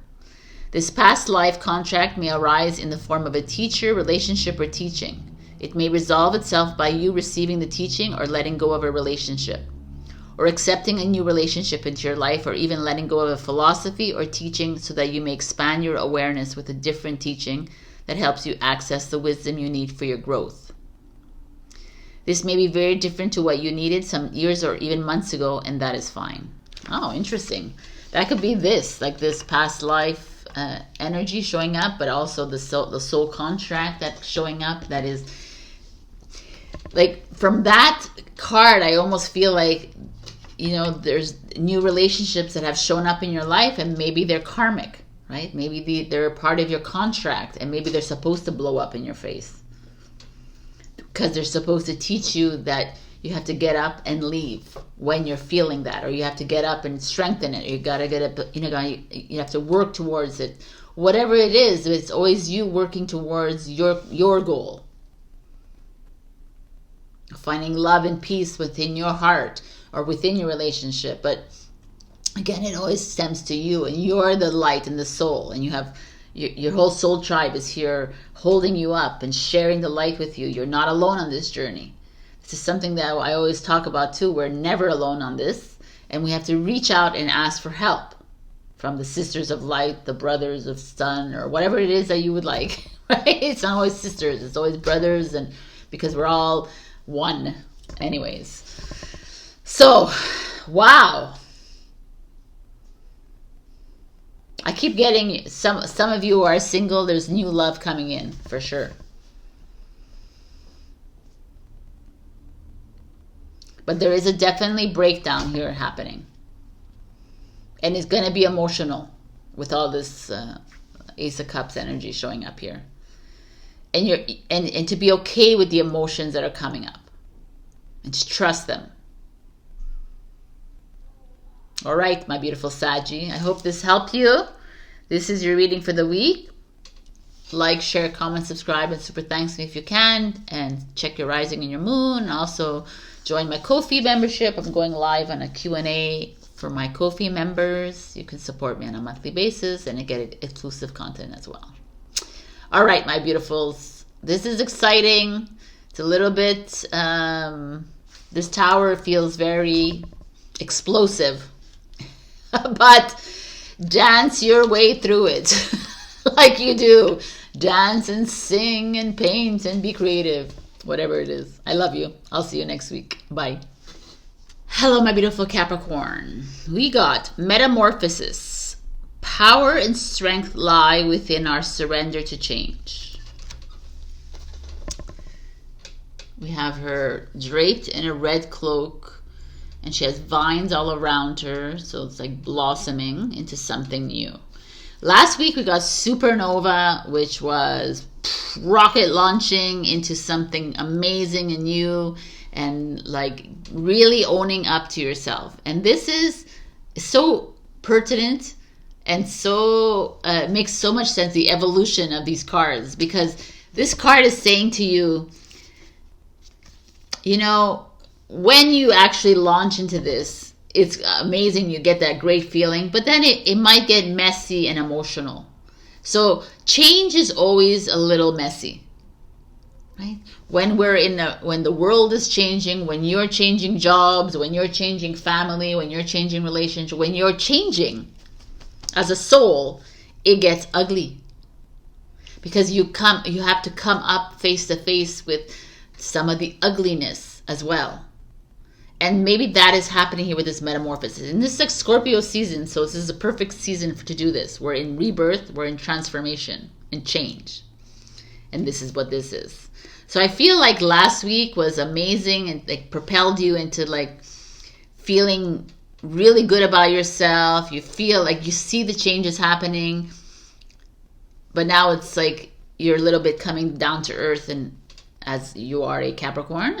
And you have to actually face off with these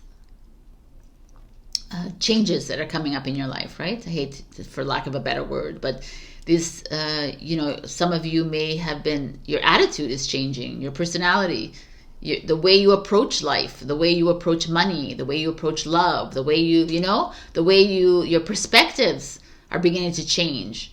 But in that transitionary phases, it means that you need to let go of your old version and move into the new. So this is important, and I freaking love it, actually. So your first card is the Four of Cups, which is a Cancer energy. It's actually, I love this little rabbit here. They're striped little knee socks. There's a cat or something, a paw here, holding a chalice with a rose-colored glasses. The Four of Cups is an energy of boredom, as you can see, annoyance, and also seeing life with rose-colored glasses, not really wanting to see the truth, not really wanting to face up to those emotions and those feelings coming up in this transitionary phase. So this is a really important card to for you to pay attention to. As these feelings come up to the surface, instead of pushing them back down, instead of looking at them with rose-colored glasses, you're being asked to face them. You know, not face off with them, but face them, love them, hug them, forgive them, release them. And it's a little disconcerting. This is her. She's like, oh my God. Like, she's a little worried about this whole process. You could also be very worried about something in your life. But 3 cups are full here. And 1 cup has these glasses on top of them. So in all, there's a feeling of contentment, even though she looks a little worried. But there's a part of you that there's a hesitation with this 4 of Cups. Let me look at what's going on. 8 of Pentacles. So at work or in school, there is maybe some of you are in school or in work and you're needing to expand your in your position, in your roles, in your studies. If you're at home, and this could be hobbies, projects that you're bringing on. And I kind of like this, actually. It's almost a feeling of uncertainty, of moving along in this situation, this area of your life. Perhaps you are, I want to see the challenge because I want to understand what this is about. The 6 of Wands is your challenge. The 6 of Wands is success and victory. All right. And the 4 of Pentacles is your outcome, which is you, Capricorn. This is Virgo. This is Cancer, Virgo, Leo, and Capricorn. Interesting energy. Okay, let's look at this. So definitely your change is coming in work, school, projects, home, home renovations, maybe something like has to do with work. You're skilled.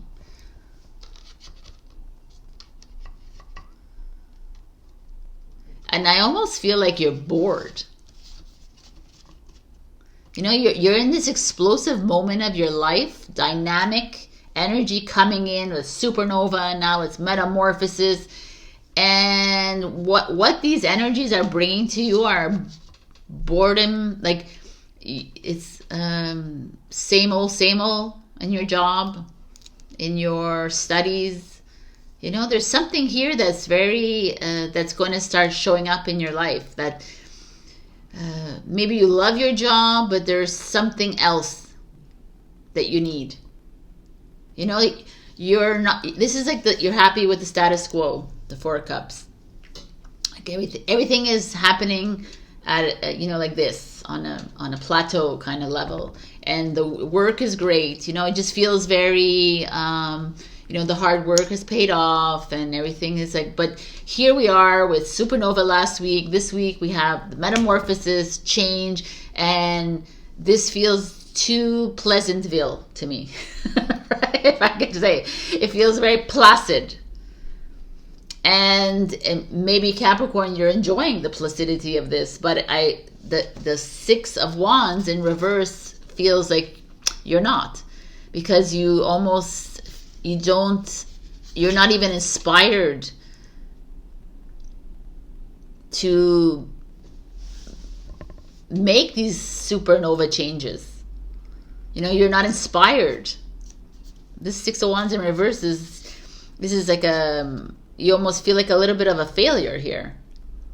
You feel like you've put a lot of hard work in whatever this is, this project, whatever this is, work, and you're at a place where it's okay.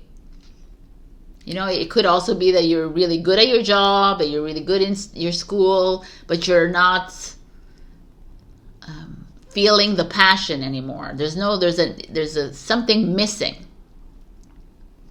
It could be a Leo in your life that is burning out this fire too.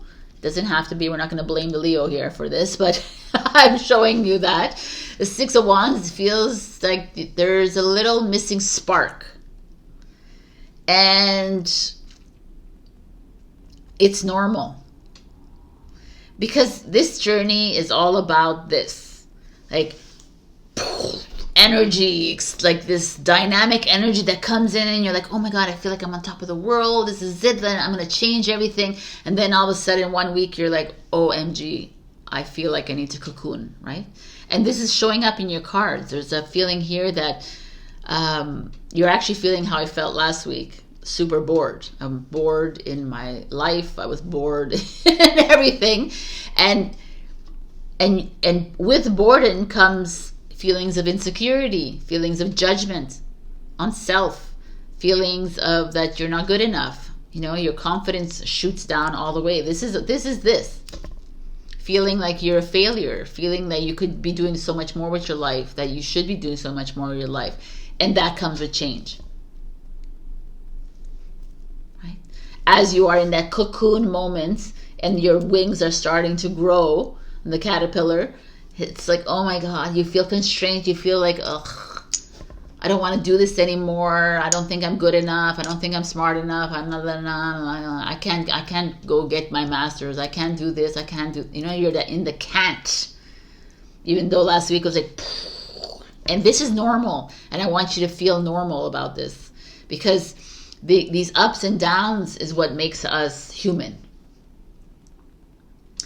Your next card is the Four of Pentacles, and it's you getting back on you see, like there's these luggage here, and there's a pig, cutie patootie, sitting on the luggage, and he's holding money, and there's money all around the luggage. So maybe this is like, it almost feels like security, which it is. The Four of Pentacles is you feeling, holding on to your money, or it's you feeling good about like feeling stable and not like, it's almost a message of, it's okay that you feel this way, but you must know that your four pillars are firmly in the ground, right? Everything is set up for you to succeed. I have a message for one of you, is that try not to overspend on the frivolities of life, like I don't know, clothes and restaurants and stuff like that. I'm getting this, so that's just a message that came through. There's a feeling here of you. I just like the Four of Pentacles because it's your card coming to tell you that whatever you're feeling right now is okay, and to allow yourself to feel the failure and allow yourself to feel anguish and anxiety and all of this, but know that you're taken care of, right? That you are an abundant being, and that you are going to be either given a promotion, or you're going to be given a raise, or you're going to be given an opportunity to study, perhaps maybe with abroad, like you're being given an opportunity abroad with the two luggage here, or traveling for your work, for your project, for whatever this is. Maybe some of you are working for a foundation, and I don't know, there's something here because of that luggage. But also the pig is like a sturdy animal, a very the poor pigs, they get this really bad rap because they're like dirty and whatever, but they're actually the cleanest animals out there, by the way. But the feeling here is there's a feeling of, he's robust, the pig, meaty, like full of money, full of love, full of that. So in this change is happening for you, which is going to feel a little boring and a little bit, you're not going to move into a little bit of insecurity. You're going to move into a lot of insecurity. And be ready for it, because it's part of this change. And it could be like old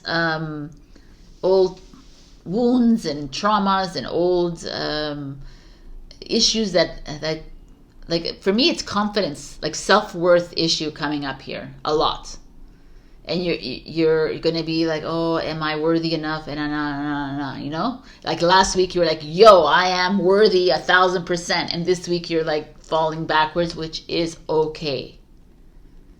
Because when I see the Four of Pentacles, it feels like don't worry about it. This is like a little blip in your life. This is like a moment where you can sit with these unworthy feelings and say, okay, why is this coming up again? You can book a session with me and we can figure that out, but you can book a session with someone else. Or you can just write this down on a journal. And like, ask yourself, like, okay, like, when I write unworthiness, what comes up? Write whatever it is, write whatever words come down. So I'm doing a lot with everybody this week, is self-reflection using journaling, because it helps to just spill everything out. So an interesting reading for you, my beautifuls. I love it. Messy and emotional. The ever unfolding rose is your advice. Cracked open, it's happening for you, not to you.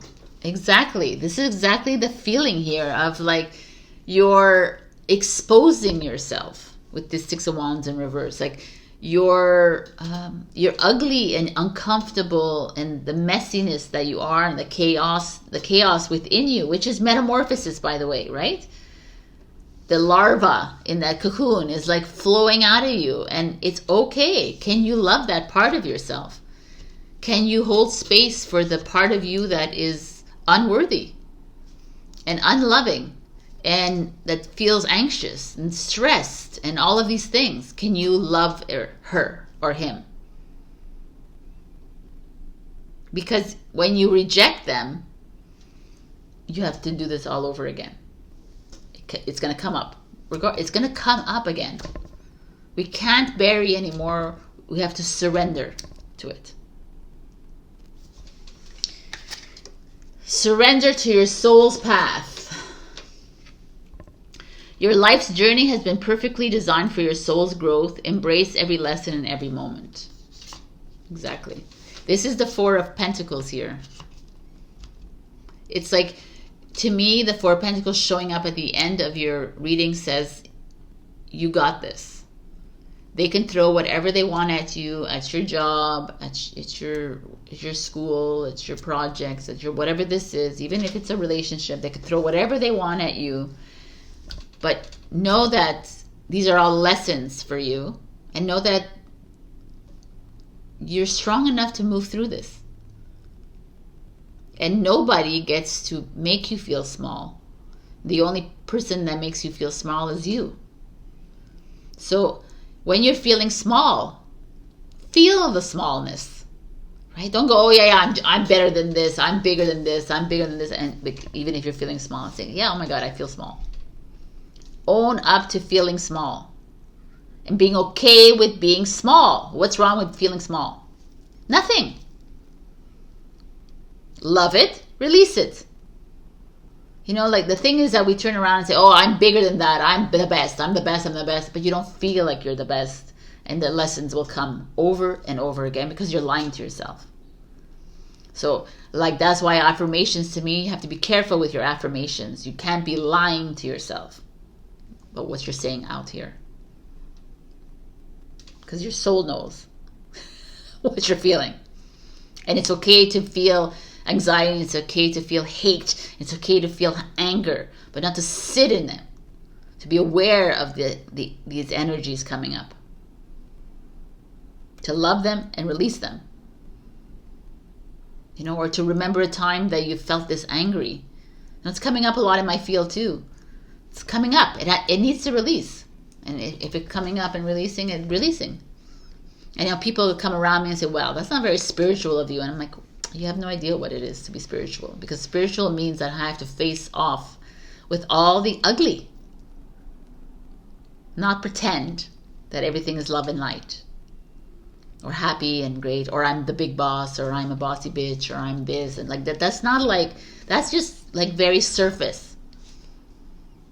When you get nitty gritty down there, this is what you start to feel. Unworthy, and you're like, oh, fuck. Oh, fine. Because who doesn't feel unworthy? Do you think there's someone on this planet right now that feels 100%? Because if they were 100%, they would probably not be on this planet. I'm sorry. It's like, this is the human experience. All right. Stop preaching. The Empress of the Pearl. We have number 10. Let's see what she has to say for you. Empress. The Empress of the Pearl is, you have an inner gift of great value, born of struggle, adversity, and challenge. In wisdom, you know that suffering can lead to growth, provided we are willing to search for a way to heal through it. Seeing challenges as ways to expand your spiritual light empowers you to focus on the growing light rather than getting caught up in suffering. Interesting. I like that. Look at this. This is like, we have the ever unfolding rose, and they talk of just like the beautiful and rare. Oh, I thought they said rose. Anyways. Forget it. Just like the beautiful and rare natural pearl, you have a unique spiritual beauty to offer to the world. Your pearl is your precious gift, something unique that is being born through your experiences and consciousness that cannot be created or copied by another because it is of your own unique soul light. Any struggles you have experienced are a karmic gift to help you grow this inner, exquisite offering to support the spiritual evolution of humanity. Once you recognize this, you can dispense with your struggles more swiftly, using them to help you grow and not adding unnecessary energy or focus to the problem, which might make it grow instead. So it's kind of like what I was saying, which is kind of interesting. It's like, exactly, everything that's coming up is for you to love. And it's a lesson that's showing up in your life, that it's not for you to hold on to it, not to attach to it, and to trust that the universe is providing for you in every way possible. With everything, your jobs, your relationships, your finances, your homes, your everything. This is such a big thing, and I even might do that in my Let's Talk, because it's like, this is coming up for everyone. All right, change is here, my beauties. I hope that this helped you somewhat this week. Get your legs back up again, even when you're starting to feel down. No worries. You are provided for. You are supported. And you're taken care of every step of the way. And don't, I'm going to leave you with one last message. Don't take your, the negative and turn it into a positive just for the sake of it. You know, just say, oh, I feel like shit, or I am the best. You know, don't do that. Try not to do that, because you're not really solving anything, and you're not really integrating it, because you need to integrate the ugly as well as the beautiful, because it's all one. So trust yourself on this journey. Enjoy this change, because it only gets lighter as we move through this and into acceptance, you know, we move into awareness. All right, my beautiful Capricorn. I'm trying to think. Oh, yes. Thank you to Dawn for being a Ko-fi member. If you would like to join, I'm doing a live Q&A for my Ko-fi members on November 3rd. You bring questions and we're going to talk about it, so you can support me. That's a good way of supporting me on a monthly basis. And I also send you exclusive monthly content. Check your rising and your moon for other messages. Also like, share, comment, subscribe, and super thanks me. We're in for some interesting changes as Capricorn. If you're still here and you're still listening to me, Pluto is still in Capricorn, direct in Capricorn. That's why you're feeling these feels, because you have 4 weeks left of, like, you're almost battling, right? And it's like it's actually breaking down all these limitations that you create in your mind. So by November 19, you will be feeling a little bit lighter and free. But until then, stay strong. I love you, and I'll see you next week. Bye. Hello, my beautiful Aquarius. We got radical self-love. I should keep it here. Let me look at the meaning. We can only receive love to the extent that we unconditionally love and live the truth of ourselves. And I love this, and I shared this message on Facebook and Instagram. And it's so true. We cannot express or share love if we don't love ourselves. This is such a clear thing. And that's why I always talk about how when we have relationships, when we're very young, we are unable to fully express our love to anyone, a partner, parents, or family, because we don't really love ourselves at this moment in time. So this is like, I love this. I feel like this is the theme of this week. This fully, like, falling in love with your strength, your weaknesses, your judgments, your accomplishments, your shortcomings, everything. Why do we always have to just love our rewards and our trophies and our bonuses and our amazing travel? Like what is that about? Why can't we love when we're down? Why can't we love ourselves when we're depressed? Why can't we love ourselves when we're sad? That's radical self-love. Is loving every single part of you, the light and the dark. And then when we get to that place, that's when we are free. So this showing up means that some of you are probably challenged by loving that dark side of you. Or maybe you love more your dark side than the light side. Whatever it is, there is something here that is asking you to just like release all of this and like allow yourself to fully love. And it's not just your body, and it's not just, the physicality of yourself. It's really love you. For you. I know, it's like so simple. I know. It's also, I feel like the message I'm getting is to say yes to experiences this week. Say yes to experiences that bring love to your heart. Like, your friend shows up and says, let's go on a road trip. And your heart is like, yes. And you do it. Yes. Not, oh, but I have a deadline and I have a this and a, just do it. We need to start living in our hearts more than ever. Like, get the job that fills your heart with that brings it to a blaze, that ignites your heart. Not the job that says, oh, it's like that has money in your eyes. Oh my God, it's going to make $600,000 at that job. And this one, I'm only going to make $60,000, but this is what I want.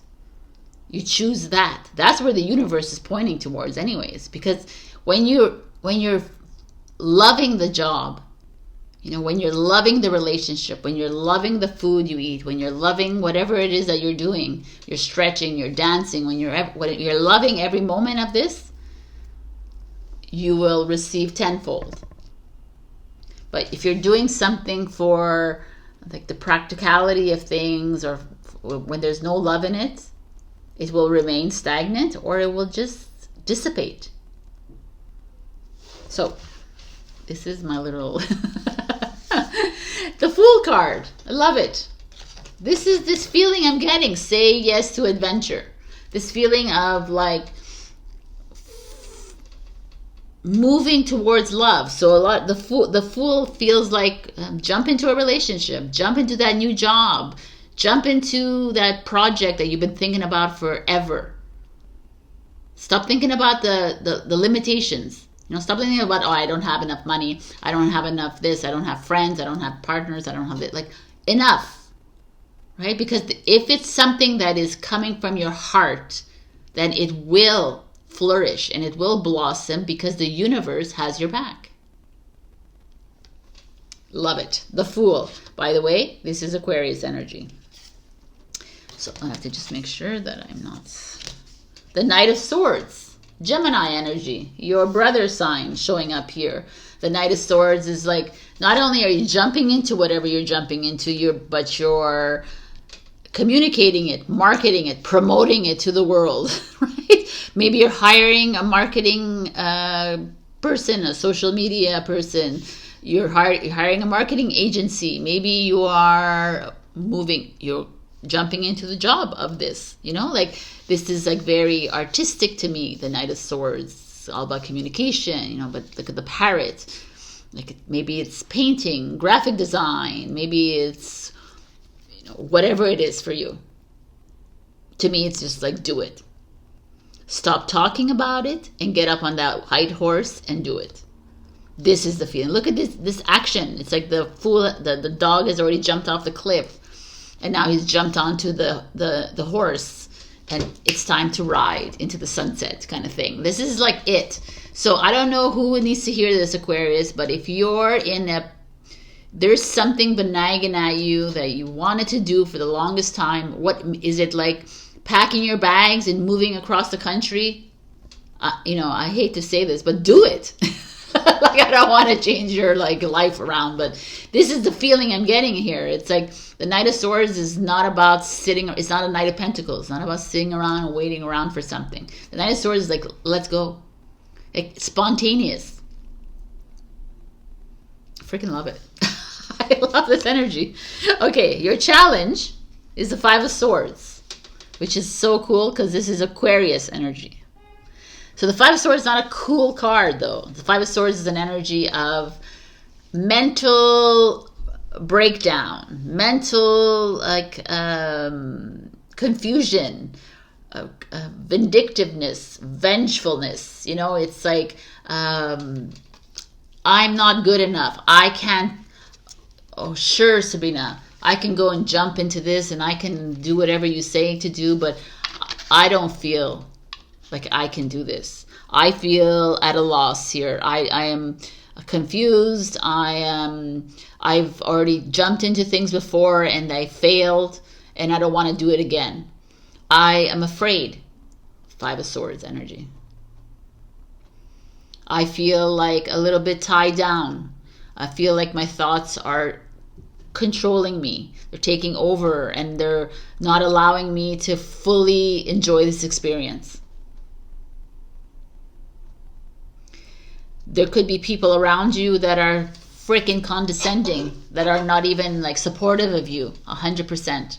I could feel that right here in the card. I could feel like perhaps jealousy because you're so like in the wind here, right? Like you're like, I'm doing this.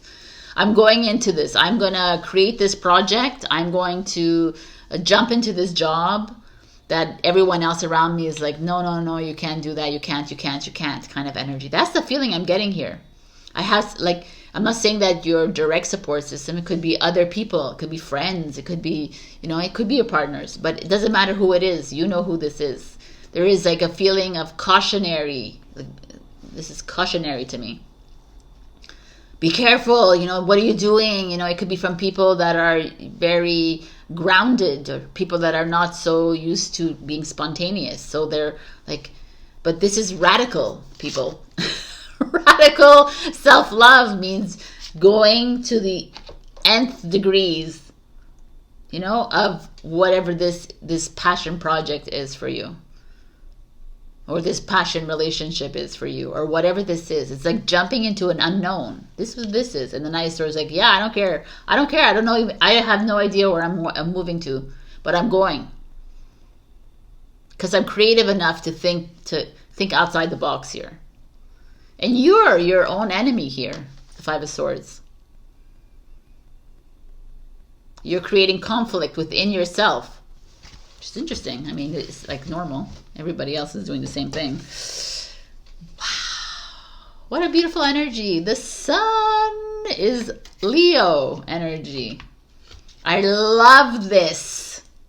Finally, Aquarius, we're on it. The sun. The sun is like, I'm going to shine the light on all this unworthiness that you're feeling here, or whatever this is that you're feeling here. This, like, whether it's someone in your life that is trying to make you feel small, that's trying to take away the thunder from you, or whether you are doing this to yourself, the sun is like, absolutely no. Whatever this is for you, whatever that means for you, you leaping into this business opportunity, this job, this project, this relationship, this travel, this very much travel here. I feel like moving your home, moving for a year, traveling around the world. I don't know what this is for you, but it's big. Your mind is playing all the tricks. The bag of tricks is out. Your mind is completely derailing you right now. Do not listen to the ego. Listen to this ego, which is the sun, which is like, the leap that you are taking is the best thing you can do on this journey right now. You will be rewarded, my beautiful Aquarians.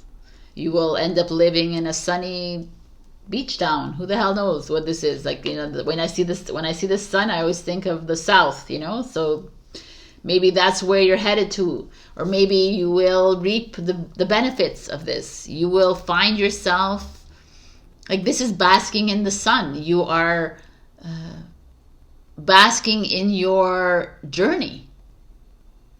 This is recognition. This is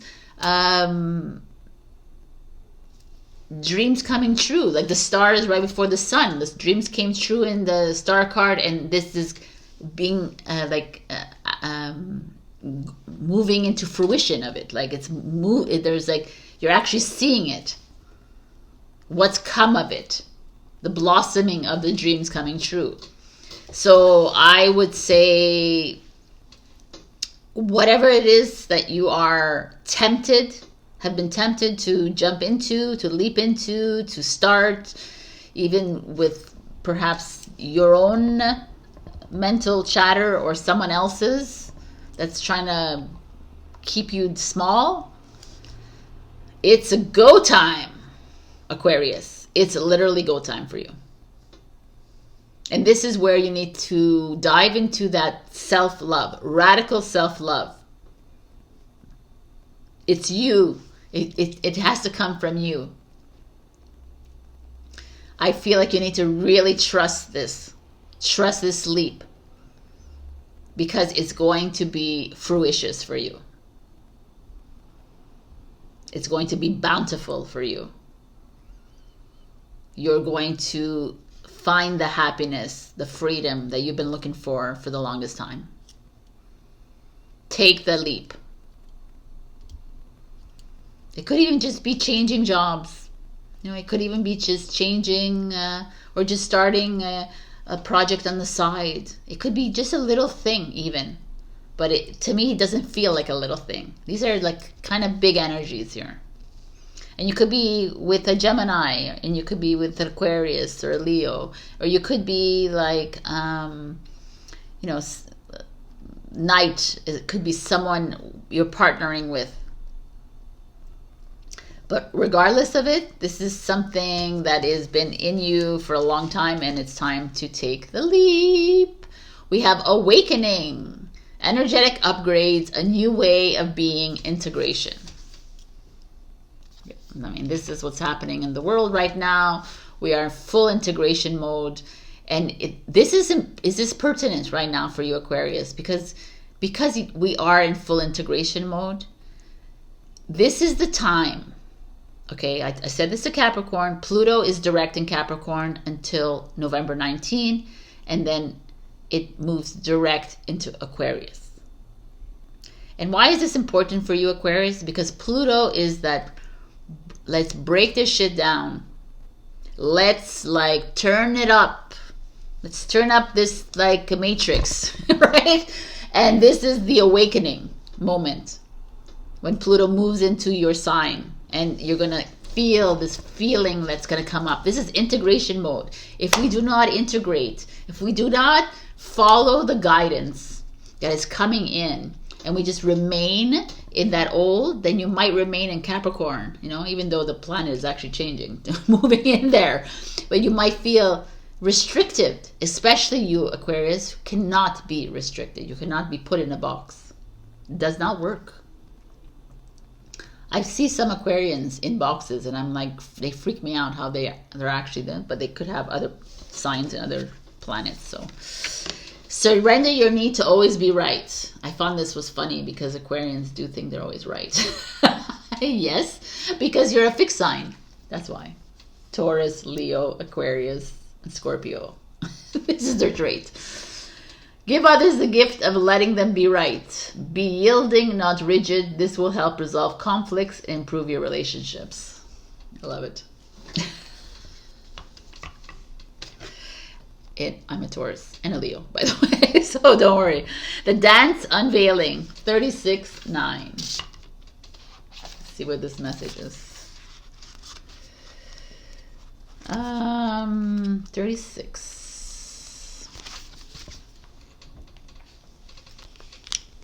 The dance, I love it. There's all this movement here. Nice. There is a situation in your life that is about to reveal itself to you with greater clarity. Just like sands shifting, the picture will seem clearer and quite different to how it once appeared to you. This clarity will bring you great relief and confirmation of your intuition. Be patient and allow the revelation to come to you at the perfect time. I mean, this is what we're talking about. Often what we think we know is only a small part of the bigger picture. With some information, what we think is the truth can shift, sometimes dramatically, and reveal a completely different reality.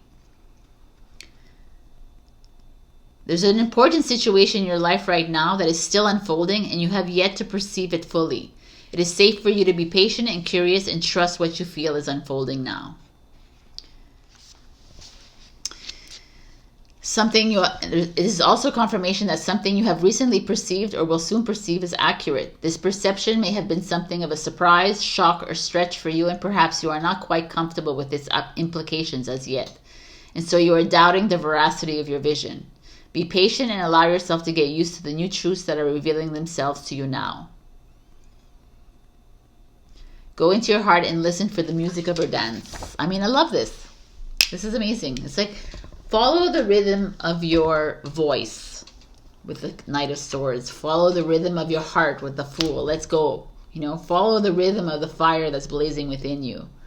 Fall in love with yourself, Aquarius, and trust yourself. And trust that guidance that you're getting to jump into whatever this is right for you. And remember that you are not alone on this journey, but you are also not here to appease to other people in this journey. You're here to do your thing. Follow your path in radical self-love. Boom. This is your reading. Amazing. Check your rising and your moon for other messages. Also like, share, comment, subscribe, and super thanks me if you can. And also a big shout out to Rekha for joining my Ko-fi membership. Thank you so much for supporting me. If you join my Ko-fi, you're going to be able to join my live Q&A that I'm having on November 3rd. And also you get exclusive monthly content.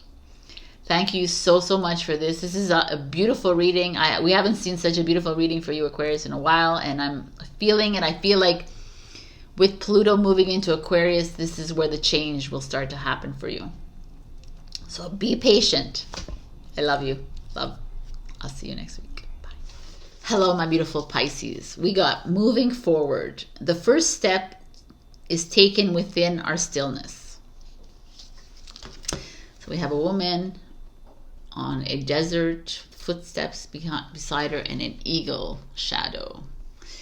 So the feeling here I get right away is that this is a feeling of stillness. Like you're moving forward, but it's not an action.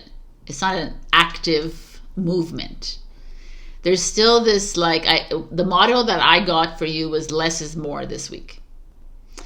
Instead of focusing on action and like making these big changes in your life, can you sit a little bit within this movement, which is like, it's like boggling to the mind, right? Like, what do you mean? If it's moving forward, Sabrina, that means I'm taking steps towards it. Yes, but does it have to be physical steps? Or can it be like you sitting in silence and making movement? You're visualizing your movement, right? This is something that like is coming up for you, and I find it interesting because perhaps Pisces you're always on the move. You're a water sign, always moving, right? And the same thing I got from this is like trying not to.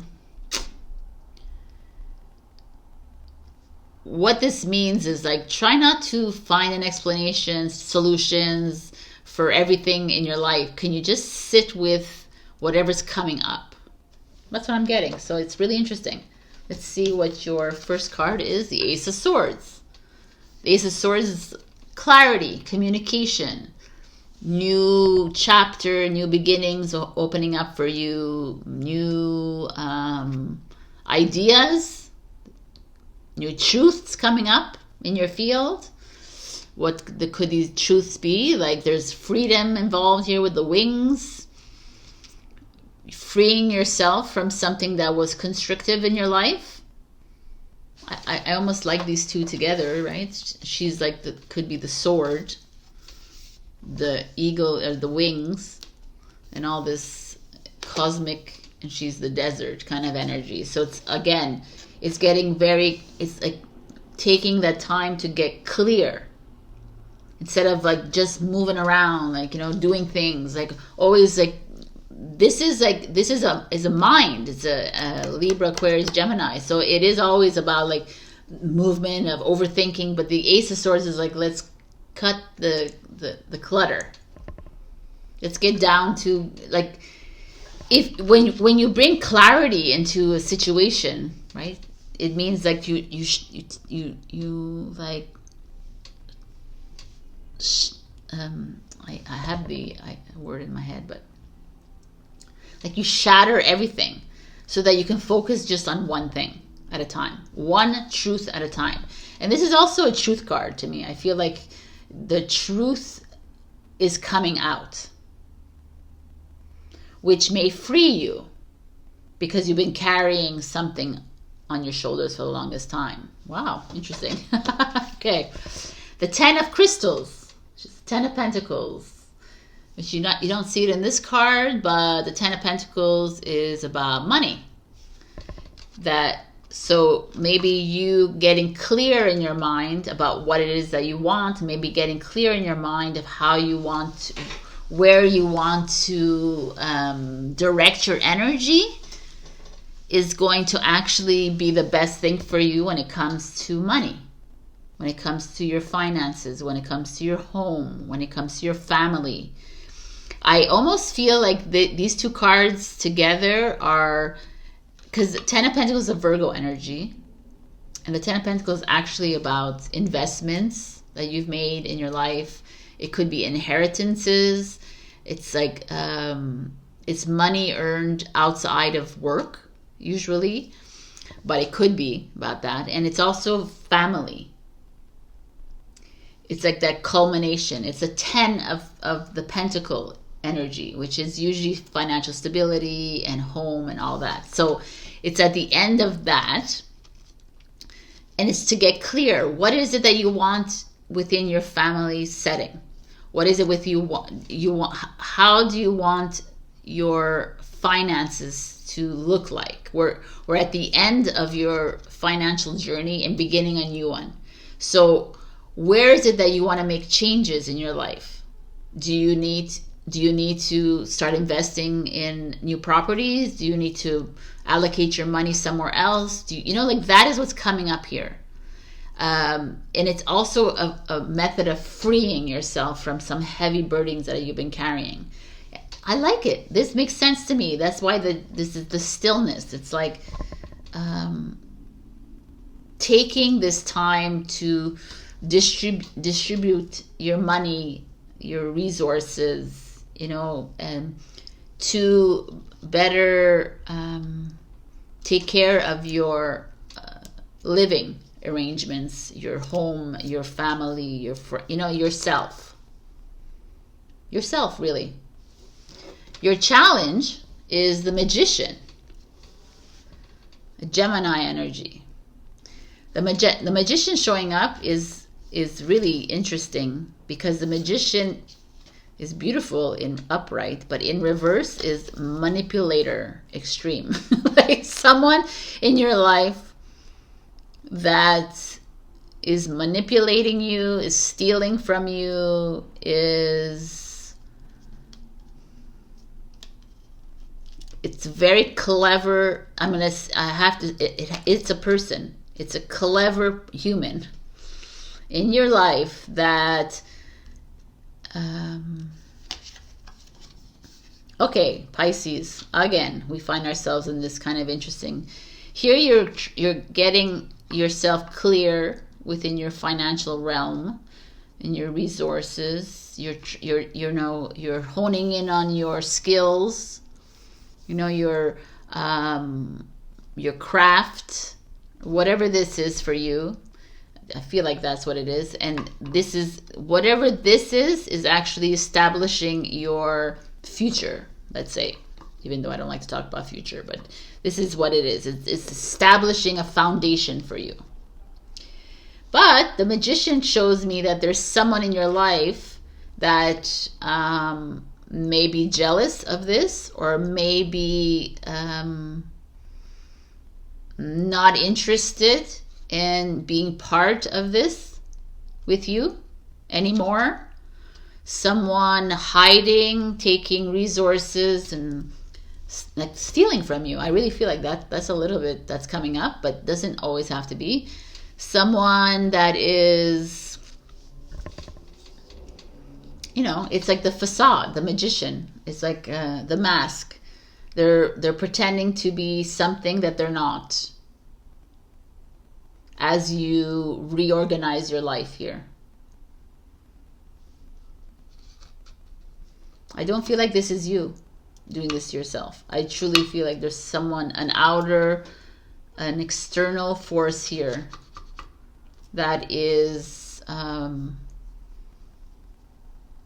trying to bring you down, trying to take away your freedom,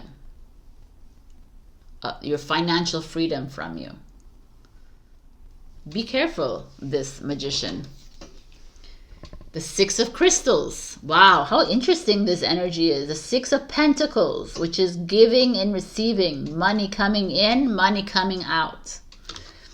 But usually the Six of Pentacles is a pretty good sign of money coming in. So they're, being rewarded with money, because the Five of Crystals was lack mentality, going through a little bit of a down, and then the Six of Crystals, money starts to, there is like okay, so wow, I don't know if there's anyone here who's in business or working together with other people, and this could be like I'm asking you to be careful of your resources, your bank accounts. It's almost like I'm going to give you financial advice here. I feel like you need to start putting your money somewhere else, maybe in different kinds of investments. Like put it under your mattress if you can. There's some of that happening here. There's a feeling of you needing to take control of your money fully, because there is some foul play happening here with the Magician in reverse. And this could be someone out to get you, jealousy, or just is very masterful, by the way. The magician is someone who's very smart. Could be a bookkeeper, an accountant, a finance guy, could be a lawyer, whatever it is. It could be, but it could also be just a thief, right? Like, you know, like they're very masterful as well.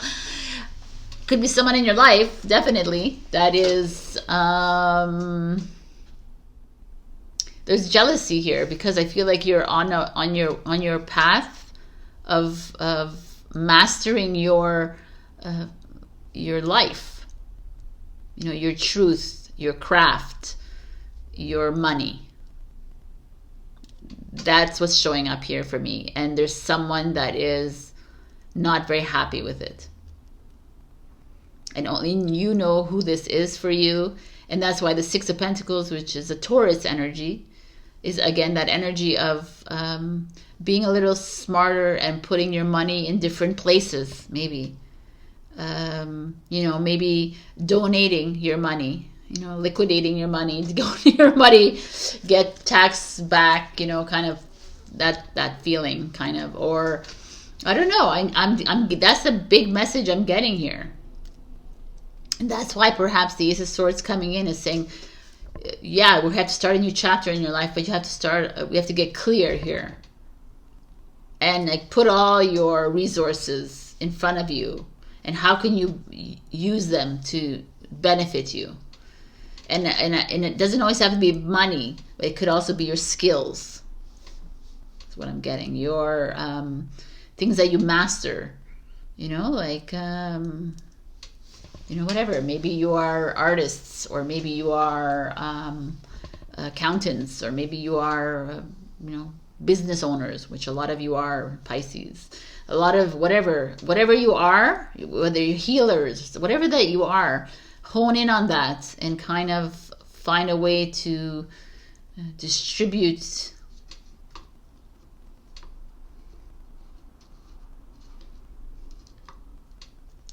your resources.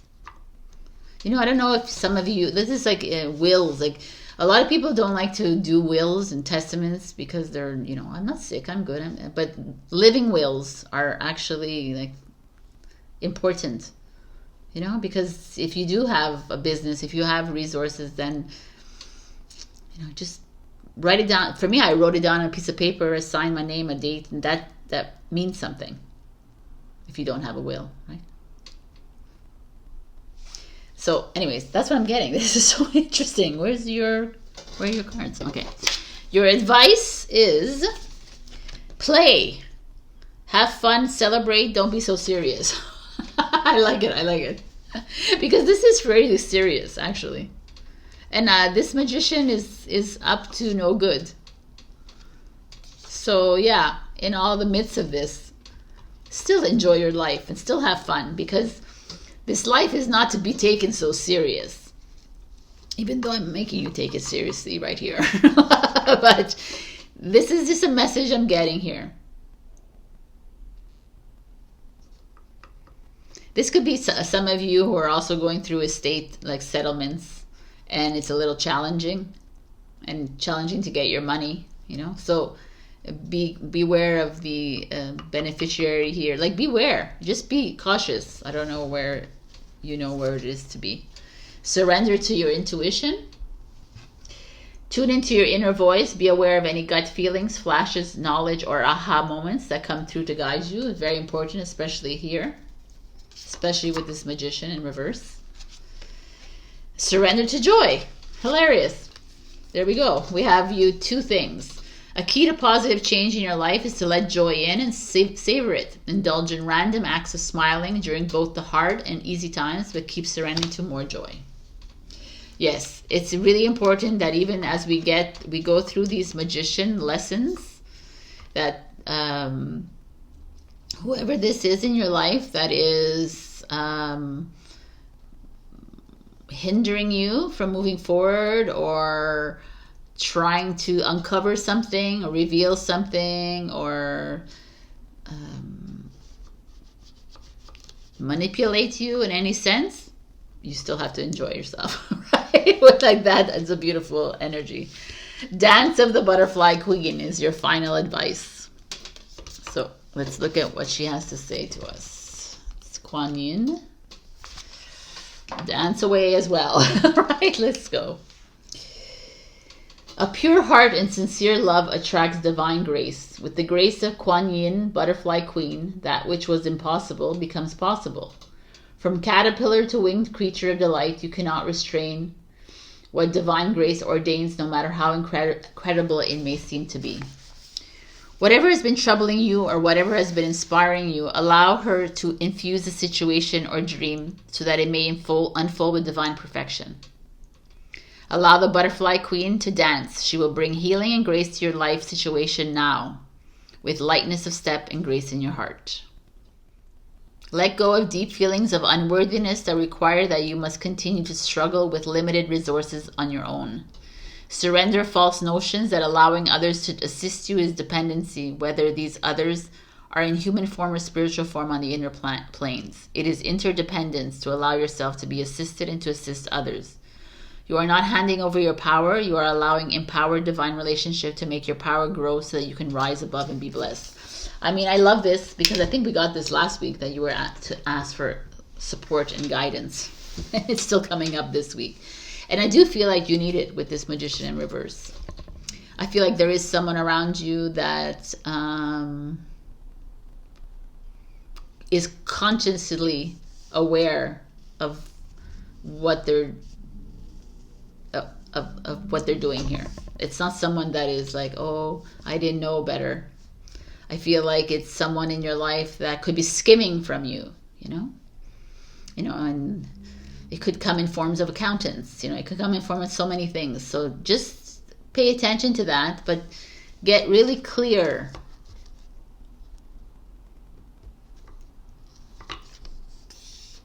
with your resources, with your home, with your investments, with your stocks, with all of this. This is what I'm getting here. And play and have fun in the interim. All right, my beautiful Pisces, this is your message. I love you. Check your rising and your moon for the messages. Like, share, comment, subscribe, and super thanks me if you can. And I will see you next week.